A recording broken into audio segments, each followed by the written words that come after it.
My name is Sophia Blackwell. At 29, I was cut off from my family's fortune when I fell in love with a nobody from the wrong side of town. What my parents didn't realize when they slammed their door in my face was that I'd soon become their boss, the silent majority owner of the very company my father had dedicated his life to building. Sometimes life delivers justice in ways no one could imagine. Before we jump back in, tell us where you're tuning in from, and if this story touches you, make sure you're subscribed, because tomorrow I've saved something extra special for you. I was born into the kind of wealth that removes all life's obstacles before you can even encounter them.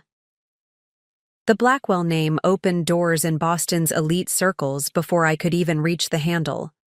Our family estate in Beacon Hill, with its wrought iron gates and manicured gardens, stood as a physical manifestation of our social standing, imposing, pristine, and deliberately separate from ordinary life. Every morning began the same way. Breakfast served precisely at 7:30 a.m. on Wedgwood china, the household staff moving with practiced efficiency, and my father, Richard Blackwell, reading financial reports while occasionally glancing at his watch. My mother, Eleanor, would review her social calendar, orchestrating charity galas and board meetings with the precision of a military strategist. Their world ran on seamless routine and unspoken expectations. Blackwell Industries had been in our family for 3 generations.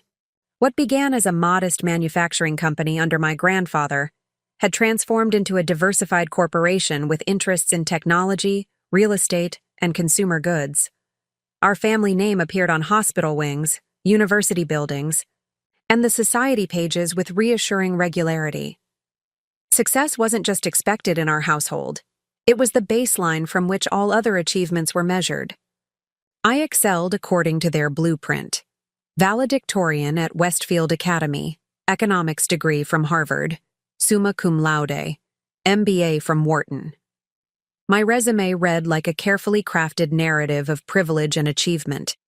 By 26, I was the youngest executive in Blackwell Industries history, overseeing our emerging technologies division with a natural aptitude that even my father couldn't dismiss. My colleagues respected me, though I always wondered whether it was for my capabilities or my last name. Most kept a professional distance, aware that their boss's daughter occupied a unique position in the corporate hierarchy. I worked twice as hard to prove I deserved my position, arriving before dawn and leaving long after sunset, mastering every aspect of our operations from supply chain logistics to market expansion strategies. What no one at the company understood was how desperately I wanted to build something of my own. The path laid before me was immaculate and inevitable. Continue climbing the corporate ladder at Blackwell, eventually step into my father's role as CEO, maintain the legacy. It was a privileged trajectory that millions would envy. Yet it felt like wearing someone else's perfectly tailored clothes, objectively beautiful but fundamentally not designed for me. My parents had planned every aspect of my life with meticulous attention, including my romantic future. Bradford Winthrop IV came from a family whose pedigree rivaled our own.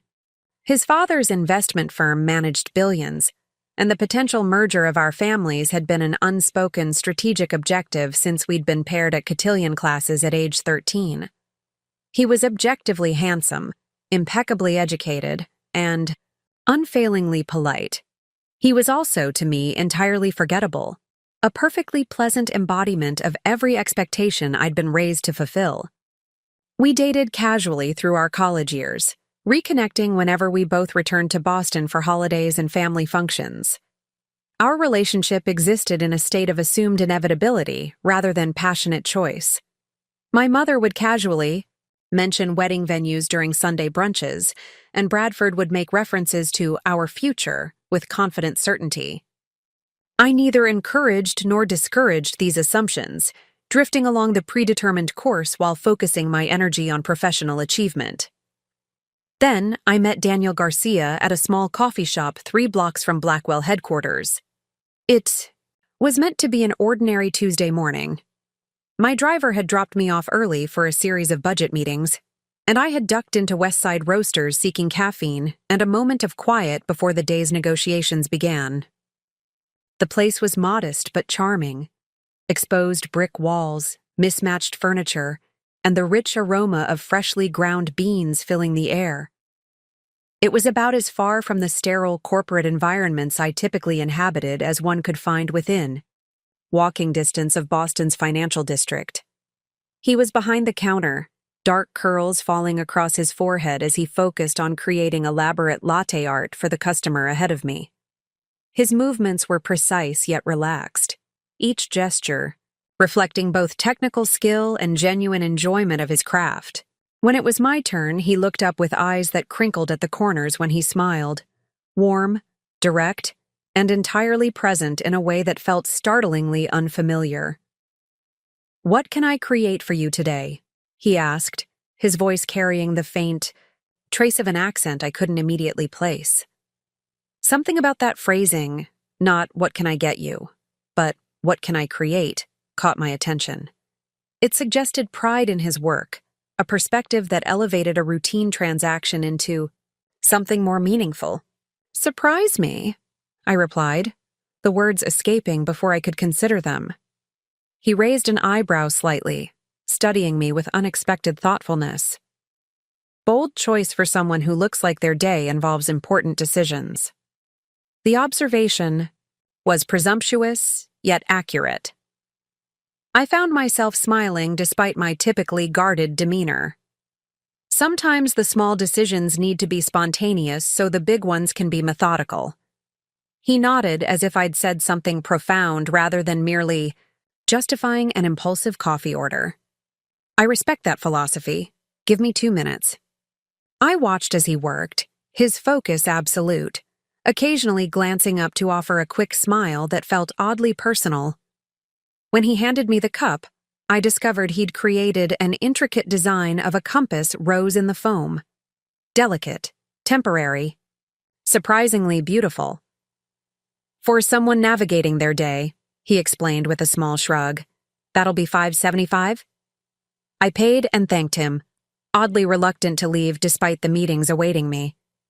The coffee was exceptional, complex notes of chocolate and cherry with a brightness that cut through the richness. I found myself returning the next morning, and the next, gradually shifting my routine to include these brief exchanges. His name was Daniel Garcia, 28 years old. The coffee shop belonged to his aunt and uncle, who had emigrated from Colombia 20 years earlier and built the business from nothing. He had worked there throughout high school and college, developing a passion for sustainable sourcing and artisanal techniques. He held a degree in environmental science from Boston University, but had delayed pursuing a traditional career path to help his family expand their business into a small roastery that supplied beans to restaurants throughout the city. These details emerged gradually across weeks of brief morning conversations. Daniel was intelligent, principled, and completely unimpressed by markers of status or wealth. When he finally asked me to dinner, I accepted without hesitation, and without mentioning either my family name or my position at Blackwell Industries. Our first date lasted 5 hours, conversation flowing effortlessly as we discovered unexpected points of connection. He spoke passionately about environmental sustainability, community development, and his family's journey. I shared my interest in technological innovation, international economics, and literature, carefully editing out references to my background. For one evening, I was simply Sophia, not the Blackwell heiress, not the executive with a birthright to power. The freedom was intoxicating. When Daniel eventually discovered my identity through a business magazine left carelessly open in my bag during our third date, his reaction wasn't what I had expected. There was no calculation or adjustment, no sudden shift in behavior that I had grown accustomed to when people learned of my family's wealth and influence. "Why didn't you tell me?" he asked, his expression more curious than accusatory. "Because when I'm with you, it doesn't matter," I replied honestly. "Everywhere else, it's the first thing people see. The only thing, sometimes." He considered this thoughtfully before responding. I get that. But Sophia, your family is part of who you are, the good and the complicated parts. I want to know all of you, not just the edited version. His response revealed a fundamental integrity that had been largely absent in my social circle, where relationships were often strategic alignments rather than authentic connections. With Daniel, I found myself sharing thoughts and ambitions I had never articulated to anyone. My desire to leverage business for meaningful social impact, my occasional suffocation within the confines of legacy and expectation, my search for purpose beyond perpetuating family success. Over the following months, our relationship deepened with surprising intensity. Daniel challenged my perspectives while respecting my intelligence. He exposed me to communities and experiences that existed entirely outside my privileged bubble. Together, we volunteered at community gardens in underserved neighborhoods, explored small art galleries showcasing emerging local artists, and spent evenings debating everything from environmental policy to the perfect ratio of chocolate to churro. For the first time in my life, I experienced a relationship based on genuine choice rather than expectation or convenience. The contrast with my arrangement with Bradford became increasingly stark, highlighting how much of my life had been shaped by external expectations rather than authentic desire. I ended things with Bradford with as much kindness as possible, explaining that our path together had been assumed rather than chosen. He received the news with surprised dignity, though his parting comment revealed much about the world we inhabited. Your parents won't understand turning down a sure thing for uncertainty. He was right, of course. When I finally introduced Daniel to my family 6 months into our relationship, the response was predictably cold. My mother maintained rigid politeness that barely masked her disapproval. My father barely engaged, treating Daniel as a temporary inconvenience that would eventually resolve itself once I came to my senses. He seems nice enough, my mother commented afterward with the faint praise that had always been her method of expressing disappointment. But surely you understand this isn't a suitable match for someone in your position. My position? I repeated, though I understood perfectly what she meant. A Blackwell has responsibilities beyond personal preference, Sophia. Your choices reflect on the family and the company. Bradford's family expressed genuine disappointment when you ended. Things, connections that took generations to build, damaged on a whim. I had anticipated this reaction and had prepared logical arguments about Daniel's intelligence, his entrepreneurial family background, his education. But in that moment, I realized the futility of trying to make Daniel acceptable according to their metrics. The issue wasn't his qualifications, it was the disruption to their vision of dynastic continuity. I love him, I said simply. He makes me happy in ways I didn't know were possible. My father looked up from his phone for the first time during the conversation. Happiness is a luxury, not a foundation. You're making a sentimental choice that undermines strategic interests. The coldness of his assessment shocked me despite my lifetime of exposure to his pragmatic worldview. Is that how you see your marriage? A strategic interest rather than a personal choice?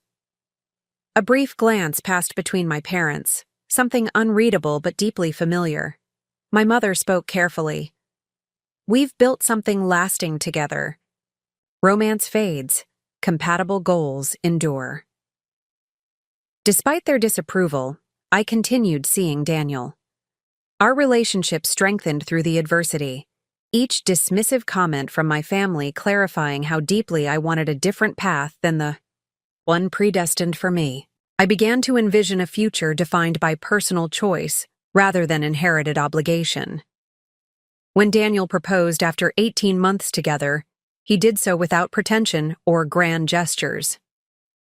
On a Sunday morning in his modestly charming apartment, above the coffee shop, morning light streaming through windows overlooking the neighborhood he loved, he offered not just a ring, but a partnership. I can't give you the life you were born into, he said honestly, holding my hands in his.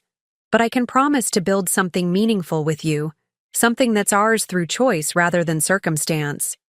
The ring had belonged to his grandmother, a simple gold band with a small, imperfect emerald. Its value lay in its history rather than its market price, in the love story it represented across generations and borders. It was nothing like the flawless 5-carat diamond Bradford had once casually mentioned having in a safe deposit box. For when the time is right. Daniel's ring felt infinitely more precious. "Yes," I said without hesitation. 1,000 times. Yes. The decision crystallized something crucial within me. A recognition that authentic happiness required courage to choose one's own path, rather than following the course of least resistance. I felt simultaneously terrified and more certain than I had ever been about anything. Telling my parents was both simpler and more devastating than I had imagined. I arranged a formal dinner at their home, dressed with particular care, and brought Daniel despite their obvious discomfort with his presence. When I shared our news, displaying the emerald ring with genuine pride, the silence that followed was absolute. "This is how you choose to throw away your future?" My father finally asked, his voice dangerously quiet. "For a barista with a degree he doesn't use and an apartment above a coffee shop." Daniel maintained admirable composure in the face of the insult. "I understand your concerns, Mr. Blackwell.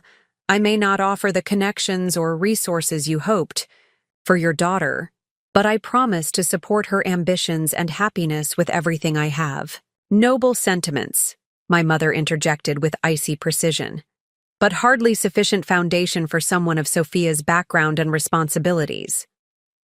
I had expected resistance, but still found myself shocked by their inability to see beyond. "Status and strategic alliance. I'm not asking for your approval," I said carefully. "I'm informing you of my decision and hoping you might eventually come to respect it, even if you don't understand it now." Preparing and narrating this story took us a lot of time, so if you are enjoying it, subscribe to our channel. It means a lot to us. Now back to the story. My father set down his fork with deliberate control. "Let me be perfectly clear. If you pursue this inappropriate attachment, you will do so without the Blackwell name, resources, or position. Your role at the company will be terminated. Your trust fund will be frozen. Your participation in family affairs will cease until you reconsider this misguided choice." The ultimatum hung in the air between us. I had known this outcome was possible, even probable, but hearing it stated so coldly still struck with physical force. 29 years of belonging and identity threatened with immediate extinction over the simple act of choosing my own partner. I looked at Daniel, finding in his steady gaze the certainty I needed. He squeezed my hand gently under the table, a silent affirmation of support regardless of my decision. In that moment, the choice clarified with perfect simplicity. "I'm sorry you feel that way," I said, rising from the table with as much dignity as I could muster. "I had hoped for better from both of you. Daniel and I will see ourselves out." As we reached the doorway, my mother called after me, "Sophia, don't be dramatic. Simply take some time to reconsider. A suitable position can still be arranged if you come to your senses promptly." I turned back one last time, suddenly seeing my parents with painful clarity, not as the infallible authorities of my childhood, but as people trapped within narrow definitions of success and belonging. "I'm not being dramatic," I replied calmly. "I'm making a choice. The first real choice I've made without calculating its alignment with your expectations. It may cost me my inheritance and position, but I'm keeping my integrity and happiness. I hope someday you'll understand that's worth more than anything the Blackwell name could ever give me." We left the house that had been my home for nearly 3 decades, the heavy front door closing behind us with quiet finality. Standing on the pristine limestone steps where chauffeurs had once waited to drive me to ballet lessons and charity, Gallus, I felt a dizzying mixture of terror and liberation. "Are you okay?" Daniel asked gently, his arm steady around my shoulders. I considered the question seriously, taking inventory of what I had just sacrificed and what remained. My professional identity, financial security, and family connections had been severed in a single evening. Yet I felt strangely, unexpectedly whole. I will be, I replied with growing certainty. We will be. I didn't know then how prophetic those words would prove to be, or that the company my father had threatened to exclude me from was already, secretly, more mine than his. I couldn't have imagined that within 2 years, the power dynamic he had wielded so confidently would be completely reversed, or that the choice I had made that night would lead not to diminishment, but to unprecedented opportunity. Walking away from Blackwell Mansion that evening, I was simply a woman choosing love over obligation, authenticity over expectation, an uncertain future over a predetermined path. It was enough. It was everything. What came next would change us all forever. The first month after being cut off from my family was a lesson in practical realities I had never faced before. My corporate credit cards were canceled within hours of leaving my parents' home. My company email access was revoked by morning. The leased luxury apartment that had come as an executive perk was no longer mine, requiring relocation within 30 days. The carefully constructed scaffolding of privilege that had supported my entire existence disappeared with breathtaking efficiency. Daniel offered his apartment without hesitation, a warm, modest space above the coffee shop with uneven floorboards and pipes that clanked in the winter. It was smaller than my former closet, filled with mismatched furniture collected from various family members in secondhand stores.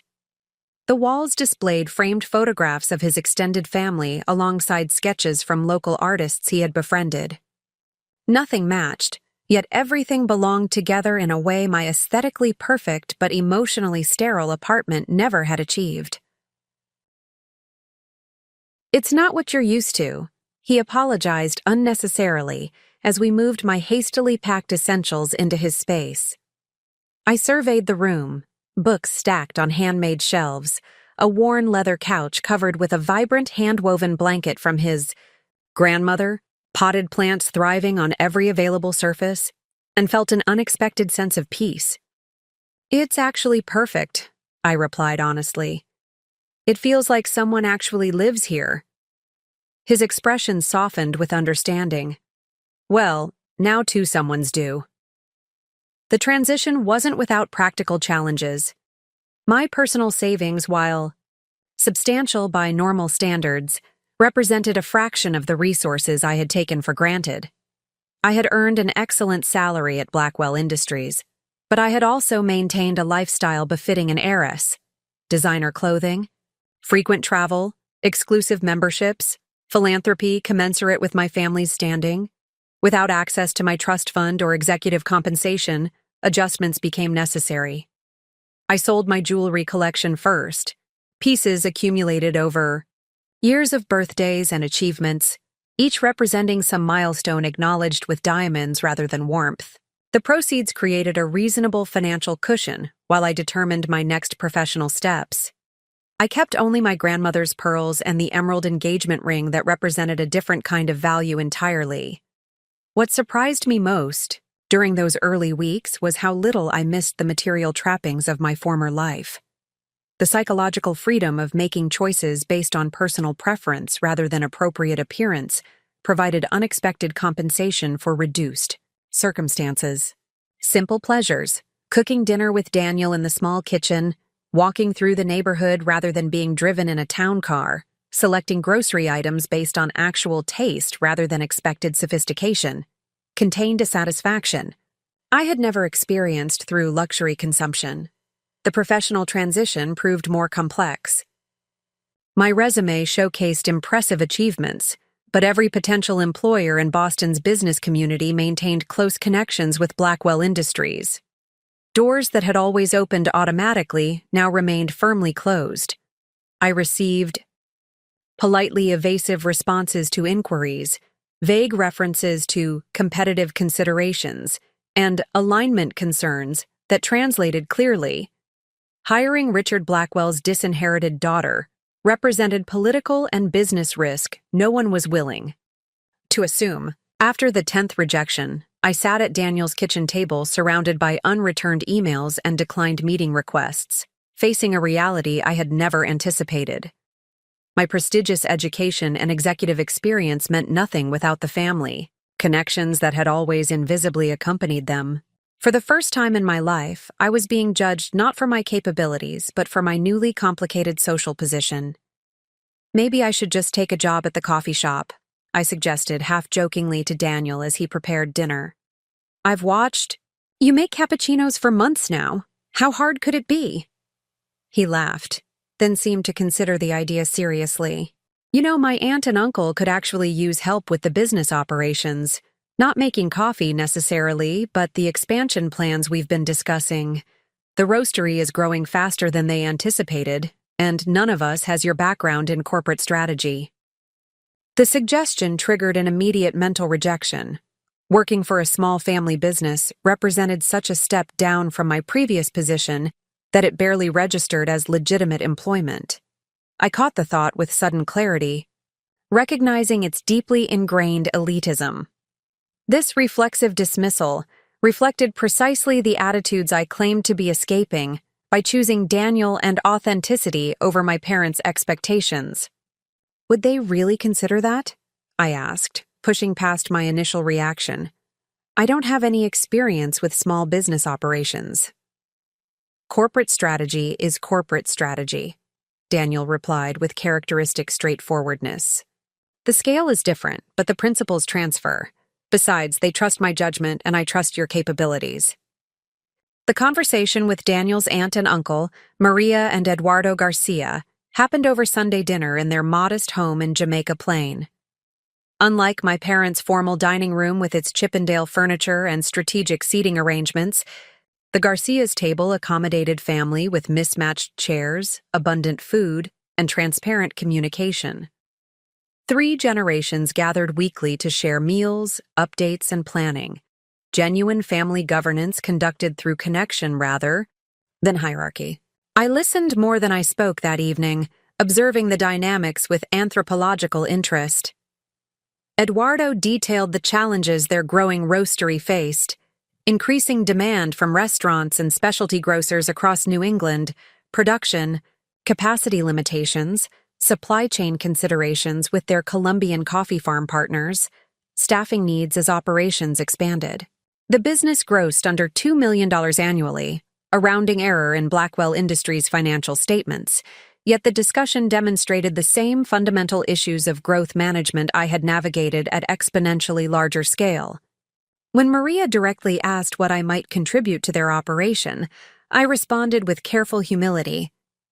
I understand corporate growth strategies and operational scaling, but I've never applied those principles to a family business. I have a lot to learn about your specific industry and community-centered approach. Eduardo exchanged glances with Maria before responding. Perhaps we have things to teach each other then. We know coffee and community. You know systems and strategy. Seems like a potential partnership worth exploring. That conversation initiated my unexpected introduction to small business entrepreneurship. I began working at Garcia Family Coffee Roasters 3 days later, starting with a comprehensive education in their operations from inventory management to relationship building with restaurant clients. I learned to track green coffee bean shipments from Colombia, navigate the permit requirements for food production facilities, and understand the cash flow considerations of a growing business without access to corporate lines of credit. The salary was modest compared to my executive compensation at Blackwell Industries, but it covered my contribution to shared expenses with Daniel while allowing me to maintain a gradually diminishing portion of my savings. More importantly, it provided purposeful work where my contributions directly impacted people I had come to respect and care about. Within 6 months, I had helped the Garcias implement inventory management systems that reduced waste by 15%, negotiate terms with suppliers that improved cash flow, and develop marketing materials that increased direct-to-consumer sales through their website. The business remained modest by my previous standards, but the tangible impact of each improvement provided satisfaction unlike anything I had experienced in corporate boardrooms. My relationship with Daniel deepened through shared experience, rather than external validation. We developed routines and traditions, Sunday dinners with his extended family, Saturday morning farmers market visits, evening walks through different Boston neighborhoods. We argued occasionally, reconciled honestly, and built a foundation based on mutual respect rather than social compatibility. The wedding planning progressed modestly, reflecting our current circumstances rather than showcasing status. I maintained hope that my parents might eventually reconsider their position, perhaps even attend the wedding despite their disapproval. I sent monthly updates about my life and work, extending consistent invitations for conversation without expectation or demand. The communications remained unanswered, underscoring their commitment to the ultimatum delivered that final evening. What I didn't share in those one-sided communications was the unexpected development occurring behind the scenes, one that would eventually transform the balance of power between us in ways none of us could have anticipated. The revelation began with a phone call from Switzerland 8 months after my separation from the family. The number was unfamiliar, the voice on the other end formal and accented. "Ms. Blackwell? This is Thomas Behrens from Genevan Trust Bank. I'm attempting to verify your identity for purposes of account administration. Could you please confirm your date of birth and mother's maiden name?" Initially suspecting a sophisticated phishing attempt, I provided minimal information while requesting verification of the caller's legitimacy. After establishing appropriate protocols, Mr. Behrens explained the purpose of his call. "I'm contacting you regarding accounts established by your grandmother, Victoria Blackwell, prior to her passing.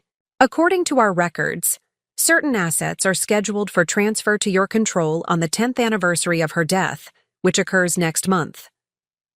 My grandmother, Victoria, had passed when I was 19, a formidable woman who had maintained significant influence in the family, despite her husband's position as the public face of Blackwell Industries. I had always felt a special connection with her, though our time together had been limited by boarding school schedules and her declining health in her final years. "I wasn't aware of any such arrangements," I replied cautiously. "My financial connections to the Blackwell family have been severed recently. This matter exists outside current Blackwell family governance," Mr. Behrens clarified. "The instructions left by Mrs. Victoria Blackwell were quite specific and independent of other family financial structures. We would like to schedule a private meeting to review the details of the transfer and necessary documentation." The meeting took place the following week at the Boston offices of an elite law firm specializing in trust administration. I arrived, with Daniel for moral support, feeling distinctly underdressed in my business casual attire among the bespoke suits and refined decor that characterized my former world. Mr. Behrens had traveled from Geneva personally, accompanied by 2 attorneys. Representing the trust, they presented me with a substantial folder of documents and a USB drive containing digital records of my grandmother's arrangements. Before reviewing specific assets, the senior attorney began, "We should address the letter Mrs. Blackwell," instructed us to deliver alongside the transfer documentation. He handed me a sealed envelope, heavy stationery with my name written in my grandmother's distinctive handwriting. The letter inside was several pages long, written 10 years earlier, yet addressing my current circumstances with uncanny prescience. "My dearest Sophia, if you are reading this, I have been gone for a decade, and you have reached your 29th year. I established this trust with specific timing in mind, believing this would be the age when you might most benefit from both resources and the wisdom to use them purposefully. The Blackwell legacy contains more complexity than the simple narrative of meritocratic success your grandfather and father have cultivated. The truth involves partnership, sacrifice, and unacknowledged contributions, particularly from the women, in our family's history. What few remember or acknowledge is that Blackwell Industries began with equal capital investment from both your grandfather and myself. My inheritance from my father's shipping business provided the initial funding that allowed your grandfather's manufacturing concept to become reality. Our agreement was partnership in all aspects, though public presentation followed the conventions of the time, with James as the visible leader and myself as supportive spouse. As the company grew, I maintained substantial ownership through separate legal structures, independent of the shares publicly identified with the Blackwell family holdings. Your grandfather gradually came to treat these arrangements as technicalities, rather than substantive ownership, and I chose not to correct this misperception for reasons that made sense at the time. When your father assumed leadership, this separate ownership structure remained intact, but increasingly obscured through complex holding companies and offshore arrangements, legitimate legally but intentionally opaque to maintain family harmony and clear succession planning. I tell you this history not to diminish your grandfather's or father's significant contributions to building the business, but to ensure you understand that the Blackwell legacy belongs to all who helped create it, acknowledged and unacknowledged, alike. The assets transferring to your control include 31% of Blackwell Industries' total shares, held through various entities detailed in the accompanying documentation. Combined with the 20% your father personally controls and the 18% held in the general family trust, these shares represent majority ownership and effective control of the company. I have arranged this transfer with specific provisions. The shares cannot be sold for at least 5 years following transfer. Voting rights must be exercised directly by you rather than by proxy. Quarterly reports must be made to the trust administrators regarding corporate governance decisions. These provisions ensure thoughtful stewardship rather than impulsive action. My dear granddaughter, I recognized in you from an early age the same qualities that served me well. Strategic thinking paired with genuine empathy, ambition tempered by principle. I arranged this inheritance not merely because of our blood relationship, but because I believe you possess the character to lead with wisdom. Power without purpose becomes mere domination. Resources without responsibility create entitlement, rather than opportunity. Whatever circumstances you find yourself in upon receiving this letter, I encourage you to consider carefully how these assets might serve something greater than personal advancement or family prestige. With enduring confidence in your judgment, Victoria Elizabeth Blackwell. I read the letter twice, my hands trembling slightly as the implications became clear. Through an accident of timing, or perhaps my grandmother's remarkable foresight, I had become the majority shareholder of Blackwell Industries precisely when my father had deemed me unworthy of any role within it. The attorneys proceeded to explain the technical aspects of the transfer with professional detachment, outlining tax implications, reporting requirements, and governance procedures. The documents confirmed what my grandmother's letter had stated. I now controlled the largest single block of voting shares in the company that bore my family name, a position of power I had neither sought nor anticipated. Does my father know about this transfer? I asked, when the technical explanations concluded. Per Mrs. Blackwell's explicit instructions, notification to other family members will occur after the transfer is complete, Mr. Behrens replied. The official ownership records will update at the next quarterly filing, approximately 3 weeks from today. I sat in stunned silence, processing the extraordinary reversal of circumstances. The company that had represented my birthright, then my professional identity, and finally my explicit exclusion, would now answer to me as its principal shareholder. The power to dismantle my father's ultimatum rested entirely in my hands. What exactly can I do with this position? I asked finally. In practical terms. The senior attorney outlined the scope of majority shareholder authority with calm precision. You would have effective control over board composition, executive appointments, including the CEO position, dividend policies, and major strategic directions. While certain actions require broader shareholder approval, functional control of the company would rest with you, subject to normal corporate governance procedures and fiduciary responsibilities. As the meeting concluded and the attorneys departed, Daniel and I remained in the conference room, the documentation of my unexpected inheritance spread across the polished table between us. "This is extraordinary," he said finally, his expression reflecting concern rather than excitement. "How are you feeling about it?" The question warranted careful consideration. The immediate emotional response, vindication, power, perhaps, even the temptation toward revenge, felt viscerally satisfying, yet fundamentally misaligned with the person I was becoming. My grandmother's letter suggested she had seen in me qualities that transcended the petty satisfactions of familial power dynamics.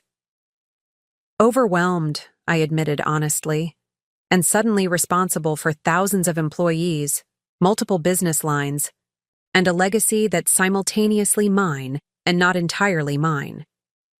Daniel nodded, his expression thoughtful. "The question isn't just what you can do with this position, but what you should do." The distinction felt crucial.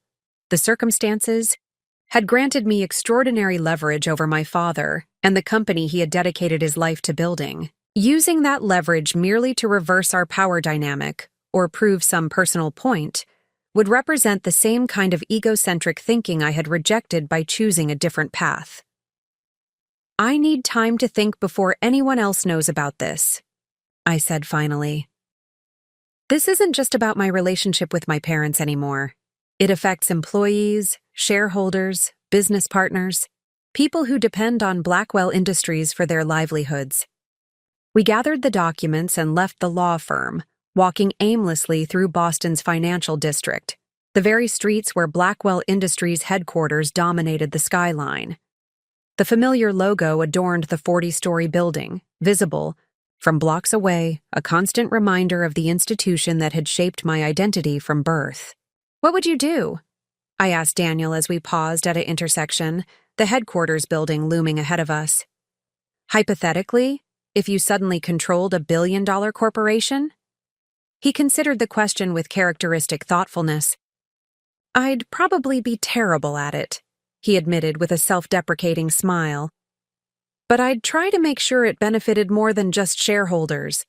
Companies that size can influence entire communities, industries, even policies. That's a responsibility, beyond profit margins." His perspective reflected the values that had drawn me to him initially: the authentic concern for impact beyond personal advantage, the recognition that privilege creates obligation rather than entitlement. The contrast with my father's philosophy, of business as primarily a vehicle for family advancement, could not have been starker. Over the following days, I reviewed the detailed documentation of my inheritance, while continuing my work at Garcia Family Coffee Roasters. The juxtaposition felt surreal. Spending mornings helping a small family business optimize their local delivery routes, then evenings studying corporate governance provisions for a multinational corporation I now effectively controlled. The quarterly filing that would officially record the ownership transfer approached rapidly, forcing decisions about next steps. I arranged a private meeting with Lawrence Bennett, Blackwell Industries' long-serving legal counsel who had known me since childhood. His shock at learning of my newfound position was evident despite his professional composure. "Your grandmother was always extraordinarily strategic," he observed after reviewing the documentation I provided. "I suspect she anticipated potential family conflicts, though perhaps not the specific circumstances you're currently navigating. I need your guidance on proper procedure," I explained. "I want to handle this situation responsibly, not impulsively." Lawrence outlined the formal steps for asserting my shareholder authority, including official notification to the board, potential special shareholder meetings, and governance procedures for leadership review. He also offered perspective on the human dimension beyond legal technicalities. "Your father has built his entire identity around control of this company," he noted carefully. "This revelation will be challenging for him to process, regardless of how you choose to proceed. The observation gave me pause. Despite my father's cold dismissal and the pain it had caused, I took no pleasure in the prospect of humiliating him publicly. Whatever his flaws as a parent, his dedication to the company remained genuine. The employees who depended on stable leadership deserved consideration beyond family dynamics. I'd like to meet with him privately before any formal notifications. I decided. This shouldn't be announced through lawyers or public filings if a more respectful approach is possible. Lawrence nodded with evident approval. That demonstrates maturity that would impress your grandmother. I'll arrange the meeting without specifying the full purpose. Would you prefer neutral territory or the corporate offices? The company boardroom, I replied after consideration. This is fundamentally a business matter and should be addressed as such. 3 days later, I entered Blackwell headquarters for the first time since my dismissal 9 months earlier. The security guards registered visible surprise, but admitted me based on Lawrence's instructions. The elevator ride to the executive floor felt simultaneously familiar and foreign, returning to spaces I had navigated daily for years, yet now under dramatically different circumstances. My father waited in the boardroom, his expression betraying irritation beneath professional composure. He had clearly assumed the meeting concerned some attempt at reconciliation or request for financial accommodation. Lawrence had joined him, along with the CFO and board chairman, witnesses to what would transpire. Sophia, my father acknowledged coolly. I understand you requested this meeting.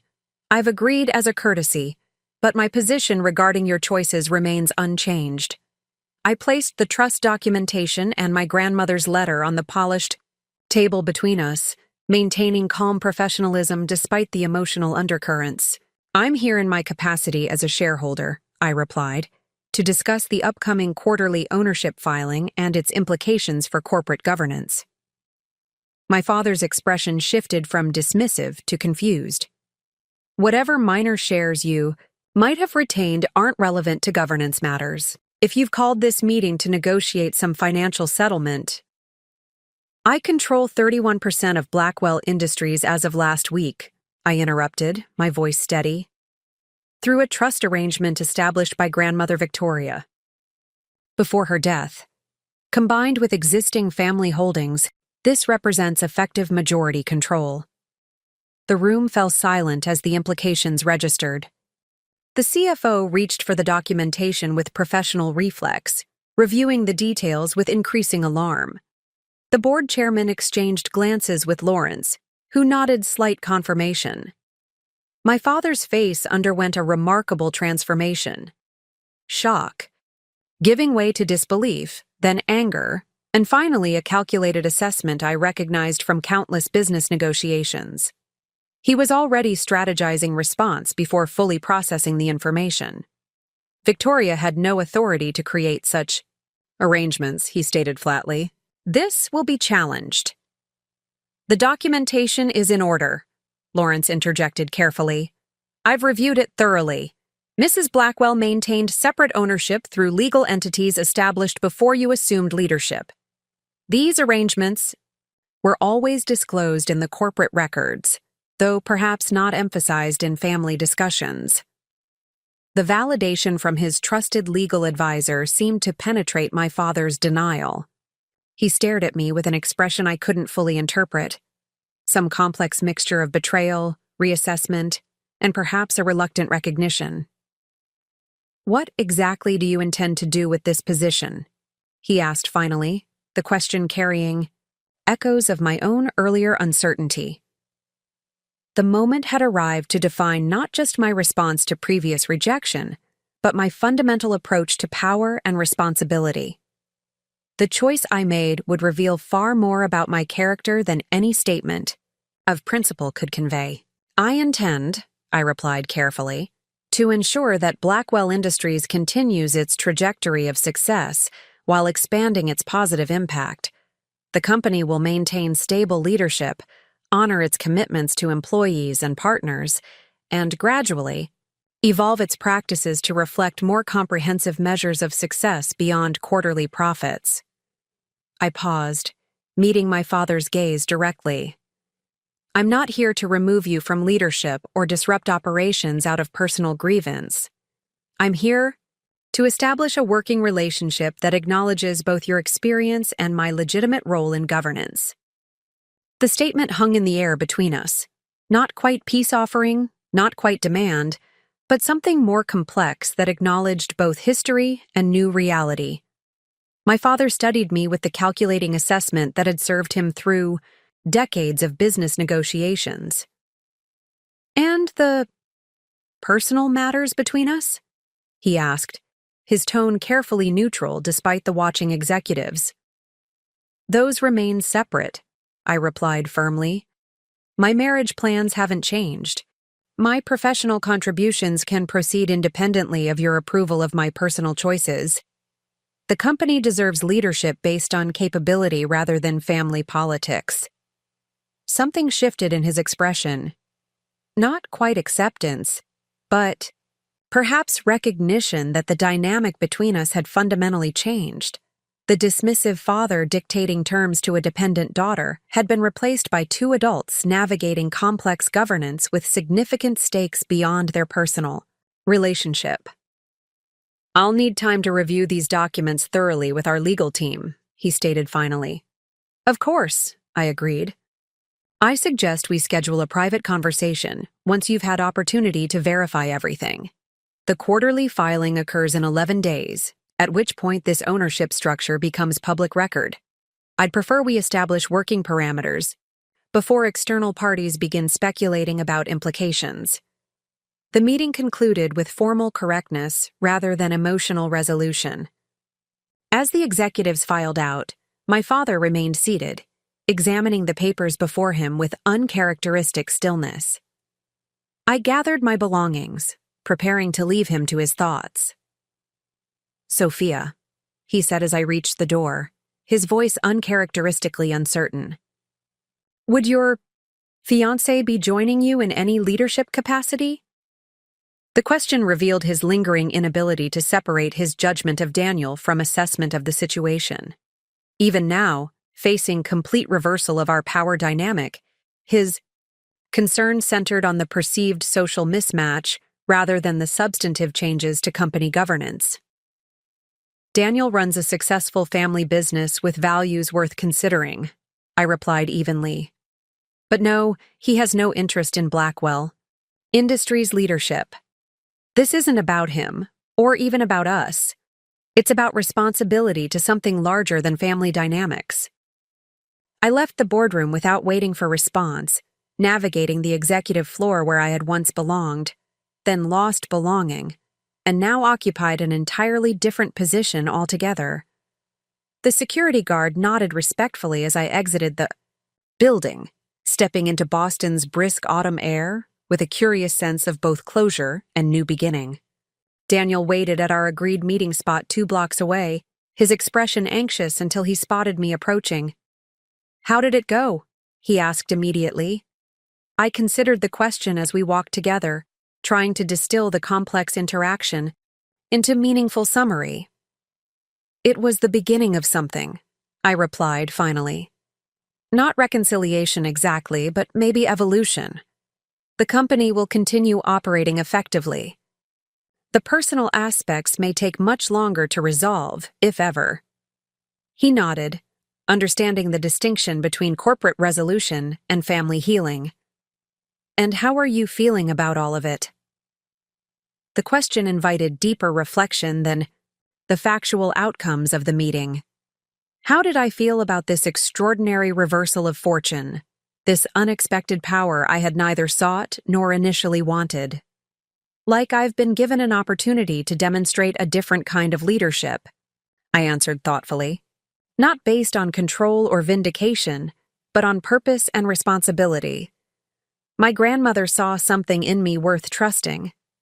Now, I need to prove her right.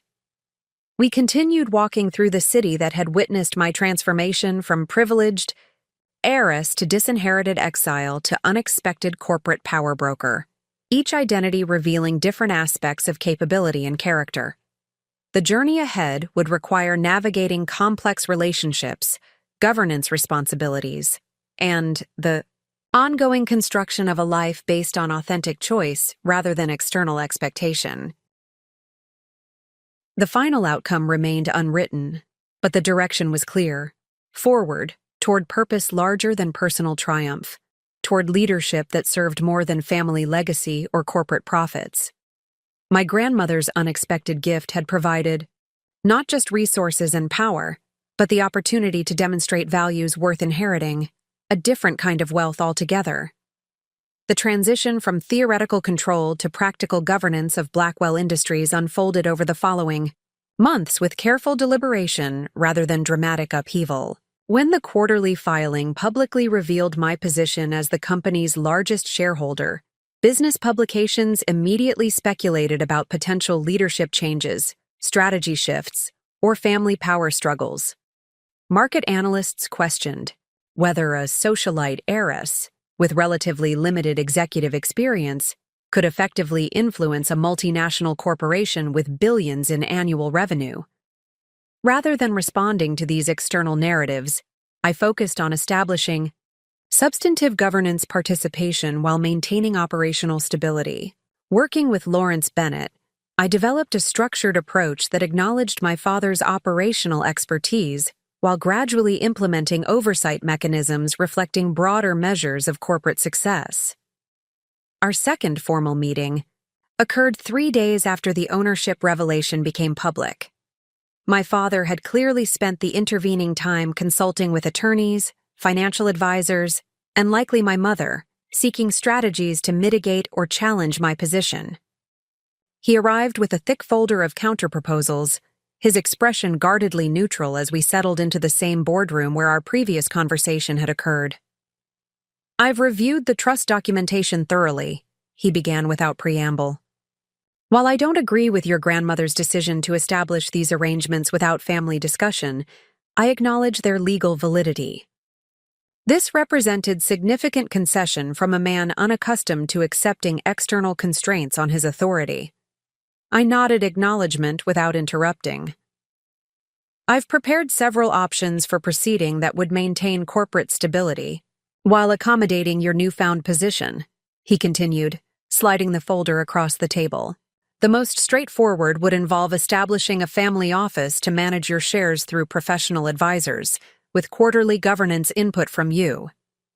The proposal represented a sophisticated attempt to create buffer between my ownership and actual influence, preserving the appearance of accommodation while minimizing substantive change to his control. It reflected the same strategy he had employed throughout my childhood, acknowledging my nominal importance while directing my actual choices through appropriate guidance. "I appreciate the thorough preparation," I replied, accepting the folder, without opening it. "But I'll be exercising my governance responsibilities directly, rather than through intermediaries." His expression tightened slightly.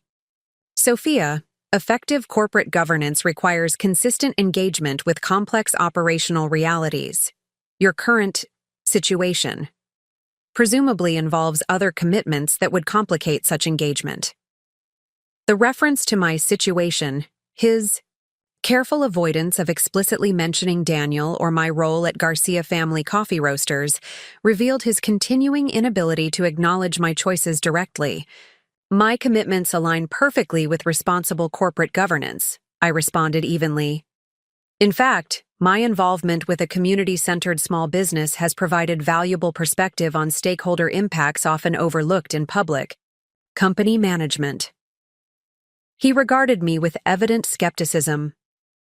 "Blackwell Industries operates at global scale with sophisticated competitive dynamics.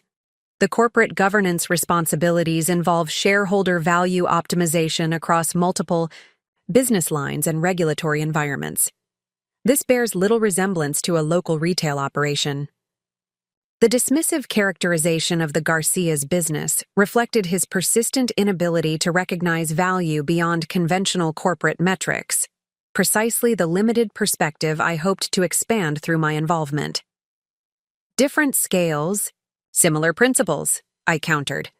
Both involve balancing stakeholder interests, responsible resource allocation, and leadership accountability. My proposal is straightforward. I'll join the board of directors immediately, participate in quarterly strategy reviews, and receive the same operational reports provided to other directors. Day-to-day management remains unchanged. This approach represented measured assertion of legitimate authority without disrupting effective operations, demonstrating both confidence in my position and recognition of existing organizational strengths. My father studied me with reluctant reassessment, recognizing that the power dynamic had irrevocably shifted despite his attempts to maintain traditional patterns. The board has specific qualification requirements, he noted, making a final attempt at procedural resistance. Which I exceed on all documented dimensions, I completed smoothly. Harvard MBA, 5 years executive experience, demonstrated financial literacy, and now significant ownership stake. The governance charter contains no barriers to my immediate appointment. He nodded once, acknowledging the factual accuracy without expressing agreement with the outcome. I'll instruct Lawrence to prepare the necessary documentation. The next board meeting occurs in 3 weeks. You'll receive the standard materials and onboarding information. Thank you, I replied, maintaining professional courtesy despite the emotional undercurrents. I believe we can establish productive working parameters despite our personal differences.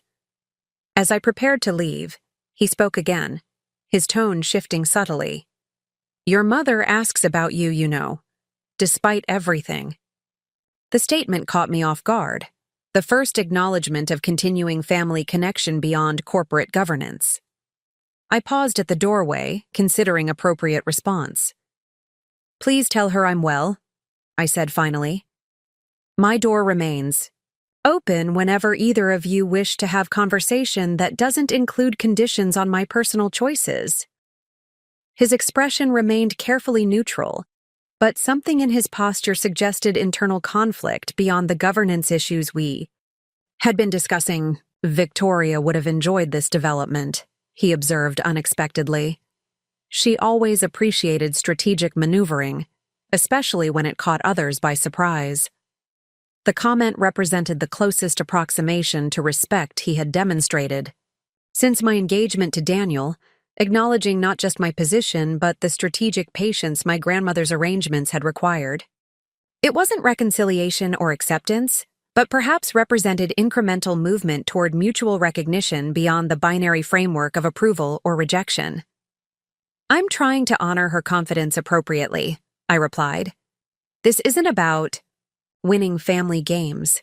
It's about responsible stewardship of something that affects thousands of lives beyond our own. The distinction seemed to register, though whether it modified his understanding remained unclear as I departed the building.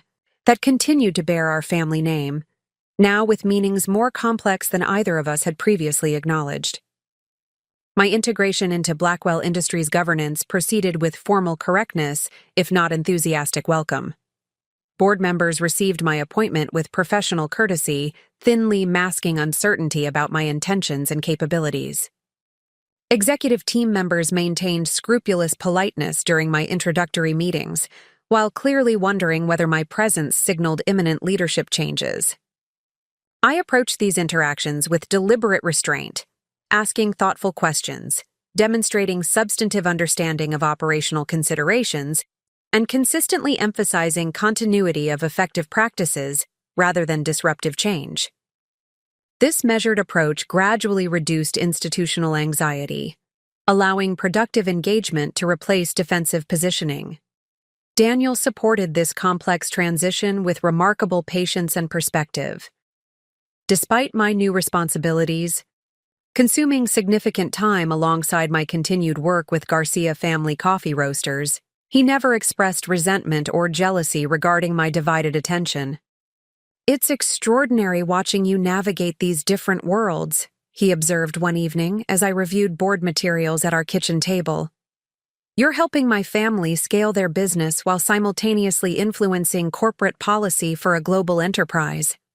Not many people could balance those perspectives effectively. His observation captured something essential about my evolving professional identity: the ability to recognize valid principles across different scales and contexts rather than remaining constrained by conventional hierarchies of prestige or influence. The Garcia's community-centered approach to business success contained wisdom equally applicable to multinational operations. While Blackwell Industries' sophisticated, systems thinking offered valuable frameworks for the coffee company's growth challenges. This dual engagement created unique perspective, particularly relevant to my primary governance initiative at Blackwell Industries. Expanding success metrics beyond traditional shareholder value to include substantive measurement of employee well-being, community impact, environmental responsibility, and ethical practice.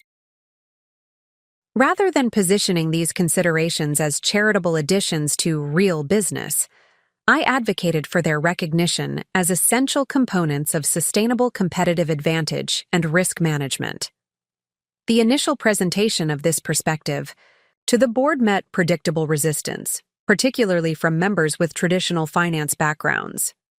Terms like stakeholder capitalism and ESG metrics triggered reflexive concerns about diluting focus or imposing social agendas on business operations. My father remained notably silent during these discussions, observing my handling of skeptical questions with evident assessment.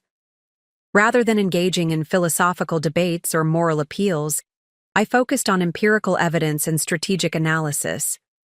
I presented case studies demonstrating how companies integrating broader metrics into governance frameworks outperformed peers in long-term shareholder returns while experiencing reduced operational disruptions.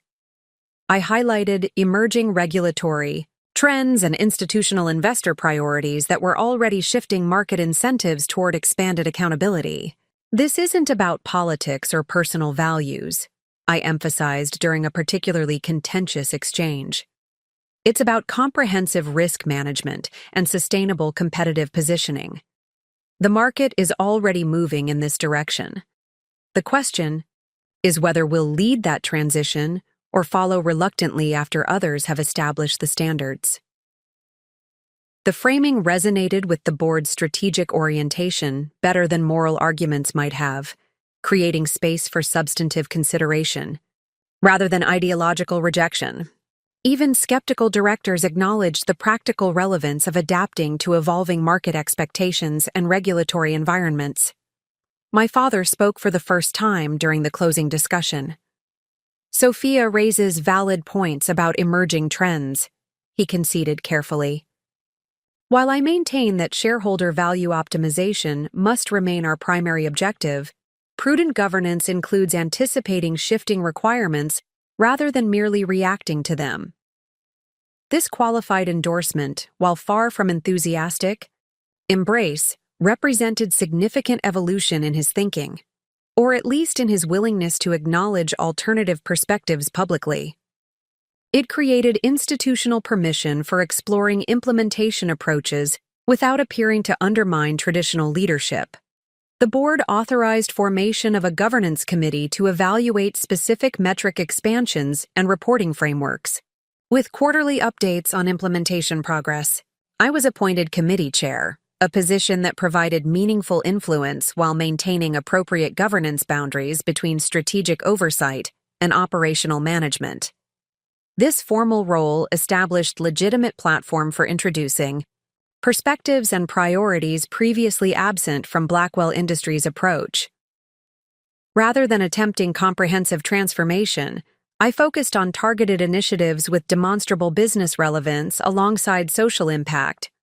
Workforce development programs addressing skill gaps while creating advancement opportunities for underrepresented communities. Supply chain transparency mechanisms reducing compliance risks while ensuring ethical sourcing. Environmental efficiency measures generating cost savings alongside carbon reduction. These practical implementations gradually shifted corporate culture without triggering defensive resistance to ideological change. Executives who might have rejected abstract principles about social responsibility eagerly embraced specific initiatives that addressed operational challenges while simultaneously improving community impact.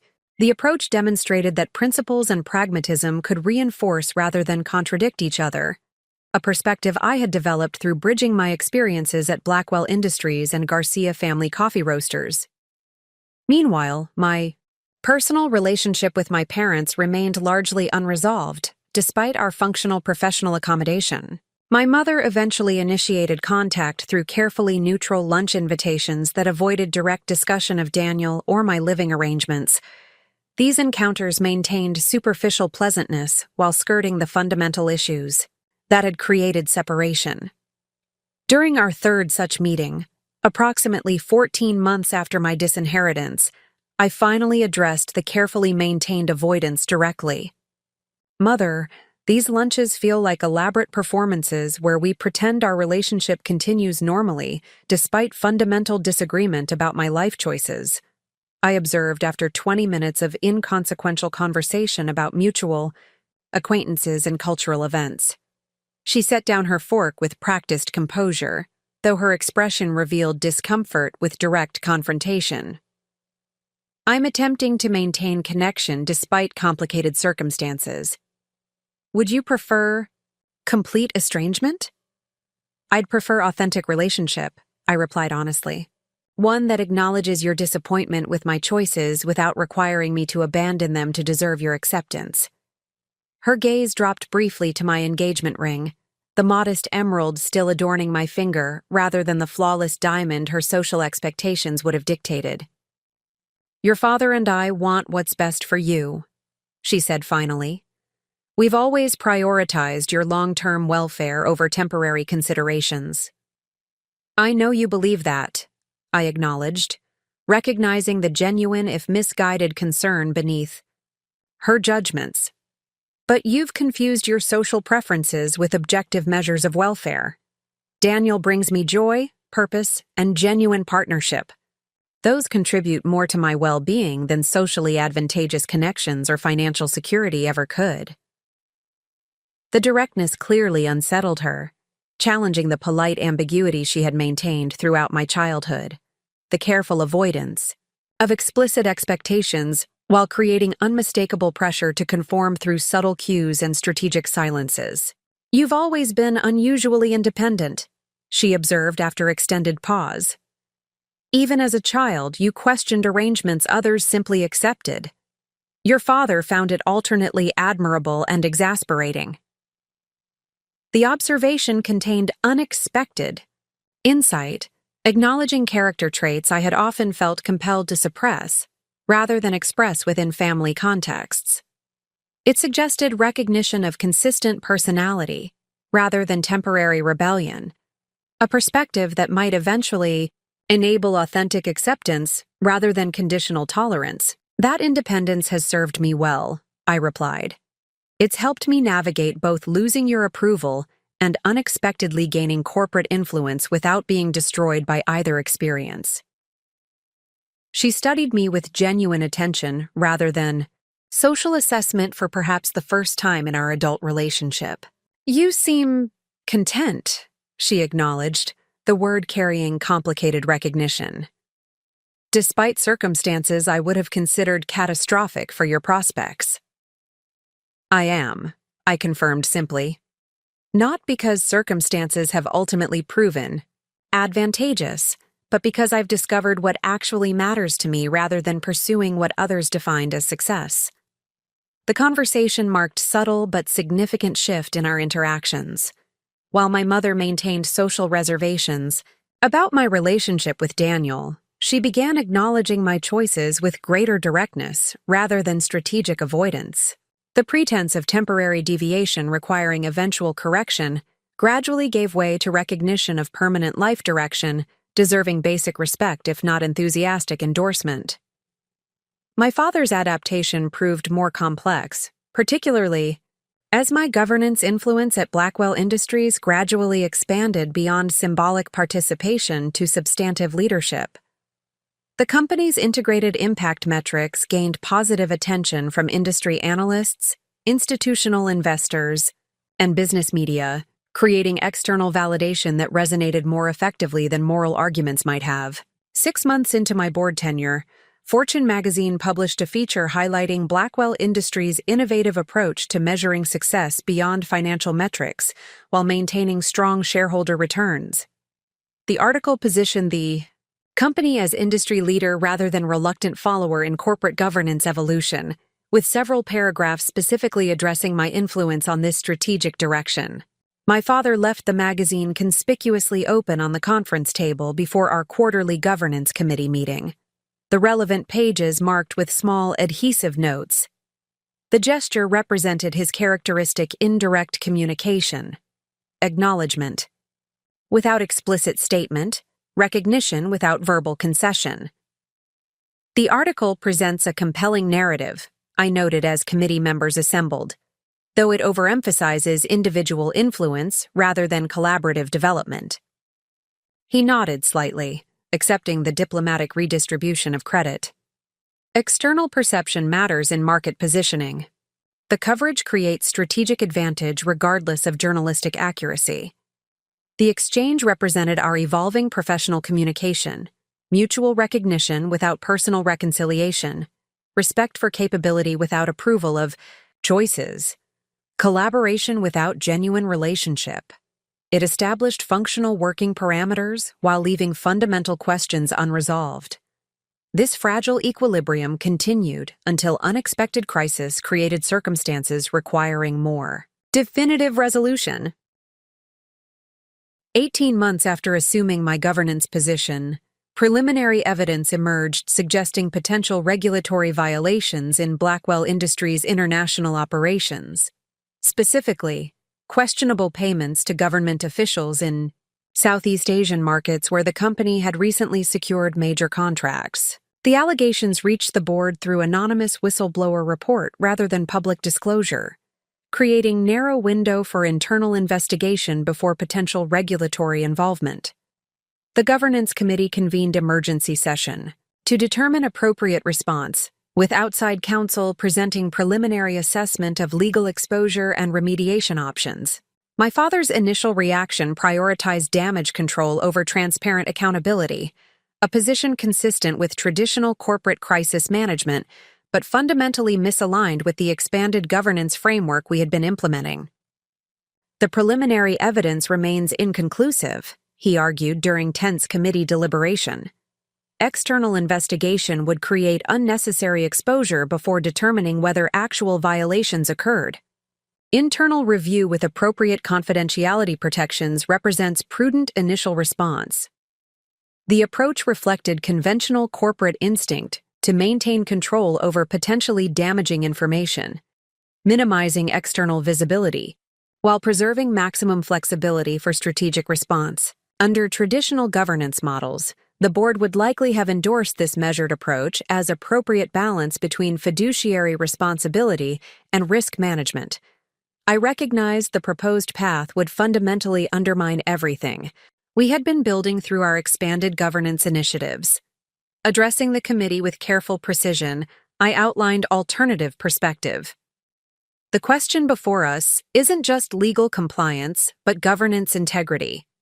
We've publicly committed to transparent accountability and ethical practice as core values rather than optional considerations. How we respond to potential misconduct demonstrates whether those commitments represent genuine principles or merely convenient marketing. Several committee members shifted uncomfortably, recognizing the fundamental choice being articulated. My father's expression remained carefully neutral, though the tension in his posture revealed recognition of the challenge to his proposed approach. I recommend immediate engagement of independent external investigators with appropriate regulatory experience, public disclosure of the investigation's existence without prejudgment of outcomes, and comprehensive cooperation with findings regardless of where accountability may ultimately reside, I continued. This approach aligns with both our ethical obligations and our strategic positioning as governance leaders. The recommendation represented direct challenge to my father's judgment on matter of significant corporate consequence. Not theoretical governance philosophy, but practical crisis response with material implications for the company's reputation, legal exposure, and leadership credibility. The committee's decision would reveal whether our expanded governance framework had created fundamental change or merely cosmetic adaptation. After extensive deliberation with outside counsel, the committee voted unanimously to pursue the transparent approach I had advocated, a decision subsequently endorsed by the full board despite evident reservations from several members. My father abstained from the final vote while acknowledging he would implement the board's directive regardless of his personal assessment. The investigation proceeded with professional thoroughness, ultimately confirming improper payments authorized by mid-level managers without executive knowledge, but enabled by insufficient oversight mechanisms and incentive structures that prioritized contract acquisition over compliance rigor. The public disclosure and subsequent remediation actions temporarily depressed stock value, but generated positive assessment from regulatory authorities, governance analysts, and institutional investors regarding the company's integrity and accountability. Throughout this challenging period, my father maintained scrupulous professionalism despite clear discomfort with the approach. He implemented the board's directives with characteristic thoroughness, established robust remediation measures, and publicly accepted responsibility for systemic weaknesses without attempting to deflect accountability to subordinates. His response demonstrated genuine leadership integrity despite disagreement with the governing strategy. Following resolution of the immediate crisis and implementation of enhanced compliance frameworks, my father requested private meeting without specifying purpose. We met in his office rather than the boardroom, a space I had rarely entered since childhood visits to company headquarters, when sitting briefly in Daddy's important chair had represented special privilege rather than governance responsibility. The office remained largely unchanged, meticulously organized, deliberately impressive, designed to convey authority rather than invite collaboration. The only notable addition was small framed photograph I hadn't seen before. My grandmother Victoria, in her early 30s, standing beside my grandfather at the opening of the company's first major manufacturing facility, her expression reflecting subtle confidence rather than merely supportive presence. My father noticed my attention to the photograph as I took my seat across from his imposing desk. I found it in the archives during the governance transition, he explained. It seemed relevant to current circumstances. The gesture contained uncharacteristic acknowledgement of historical patterns, recognition that the company's leadership had always involved complexity beyond the simplified narrative of male-driven success typically presented in corporate histories, and family discussions. Whether this represented genuine reconsideration or merely strategic adaptation remained unclear. You handled the compliance situation effectively, he continued after brief silence. The approach was more exposed than I would have recommended, but the outcomes validate your judgment. The board's confidence in your perspective has increased substantially. Coming from someone constitutionally averse to acknowledging others' superior judgment, particularly his daughter's, the statement represented significant concession. I accepted it with appropriate professional acknowledgement rather than personal triumph. Transparency creates short-term vulnerability, but builds long-term resilience, I observed. The company emerged stronger through honest confrontation of problems rather than defensive minimization. He nodded slightly, fingers tapping thoughtfully on his desk, a habitual gesture preceding significant statements. I've been considering succession planning more actively recently, he said finally. I'll reach retirement age within 3 years. The board will expect clear transition strategy well before that milestone. The statement contained significant implications beyond its factual content. My father had previously dismissed retirement discussions, maintaining that his leadership remained essential to company success indefinitely. Acknowledging finite tenure represented fundamental shift in self-concept as well as corporate planning. That seems prudent, I replied neutrally, uncertain where the conversation was heading. Thoughtful succession creates stability for all stakeholders. The governance committee will naturally consider both internal and external candidates. He continued, your performance during the compliance situation positions you as credible internal option, despite your relatively brief executive tenure. The statement hung between us. Not quite endorsement, not quite reconciliation, but significant evolution from his previous dismissal of my capabilities and judgment. It acknowledged professional respect, independent of our unresolved personal conflicts, recognition of leadership capacity regardless of continued disapproval of my personal choices. I appreciate the assessment, I replied carefully, though any formal succession process should evaluate all qualified candidates objectively rather than presuming family continuity. He studied me with expression I couldn't fully interpret, something beyond strategic calculation or professional assessment. Your grandmother would have appreciated that response, he said finally. She maintained similar perspective despite her substantial ownership position, capability rather than entitlement as the relevant criterion. The reference to my grandmother created unexpected connection across generations, acknowledging values, transmitted despite the rupture in our direct relationship. It represented perspective that transcended immediate family dynamics to consider legacy beyond personal advantage or control. There's something else we should discuss, my father continued, after brief pause. Something personal rather than governance-related. The shift in tone signaled territory we had carefully avoided throughout our professional re-engagement. The fundamental personal breach that had preceded our current complex accommodation. I nodded slightly, uncertain what might follow, but recognizing its potential significance. Your wedding is approaching, he stated directly. Your mother mentioned the date has been set for June. The information would have come through indirect social channels rather than personal communication, evidence of continued monitoring despite apparent disconnection.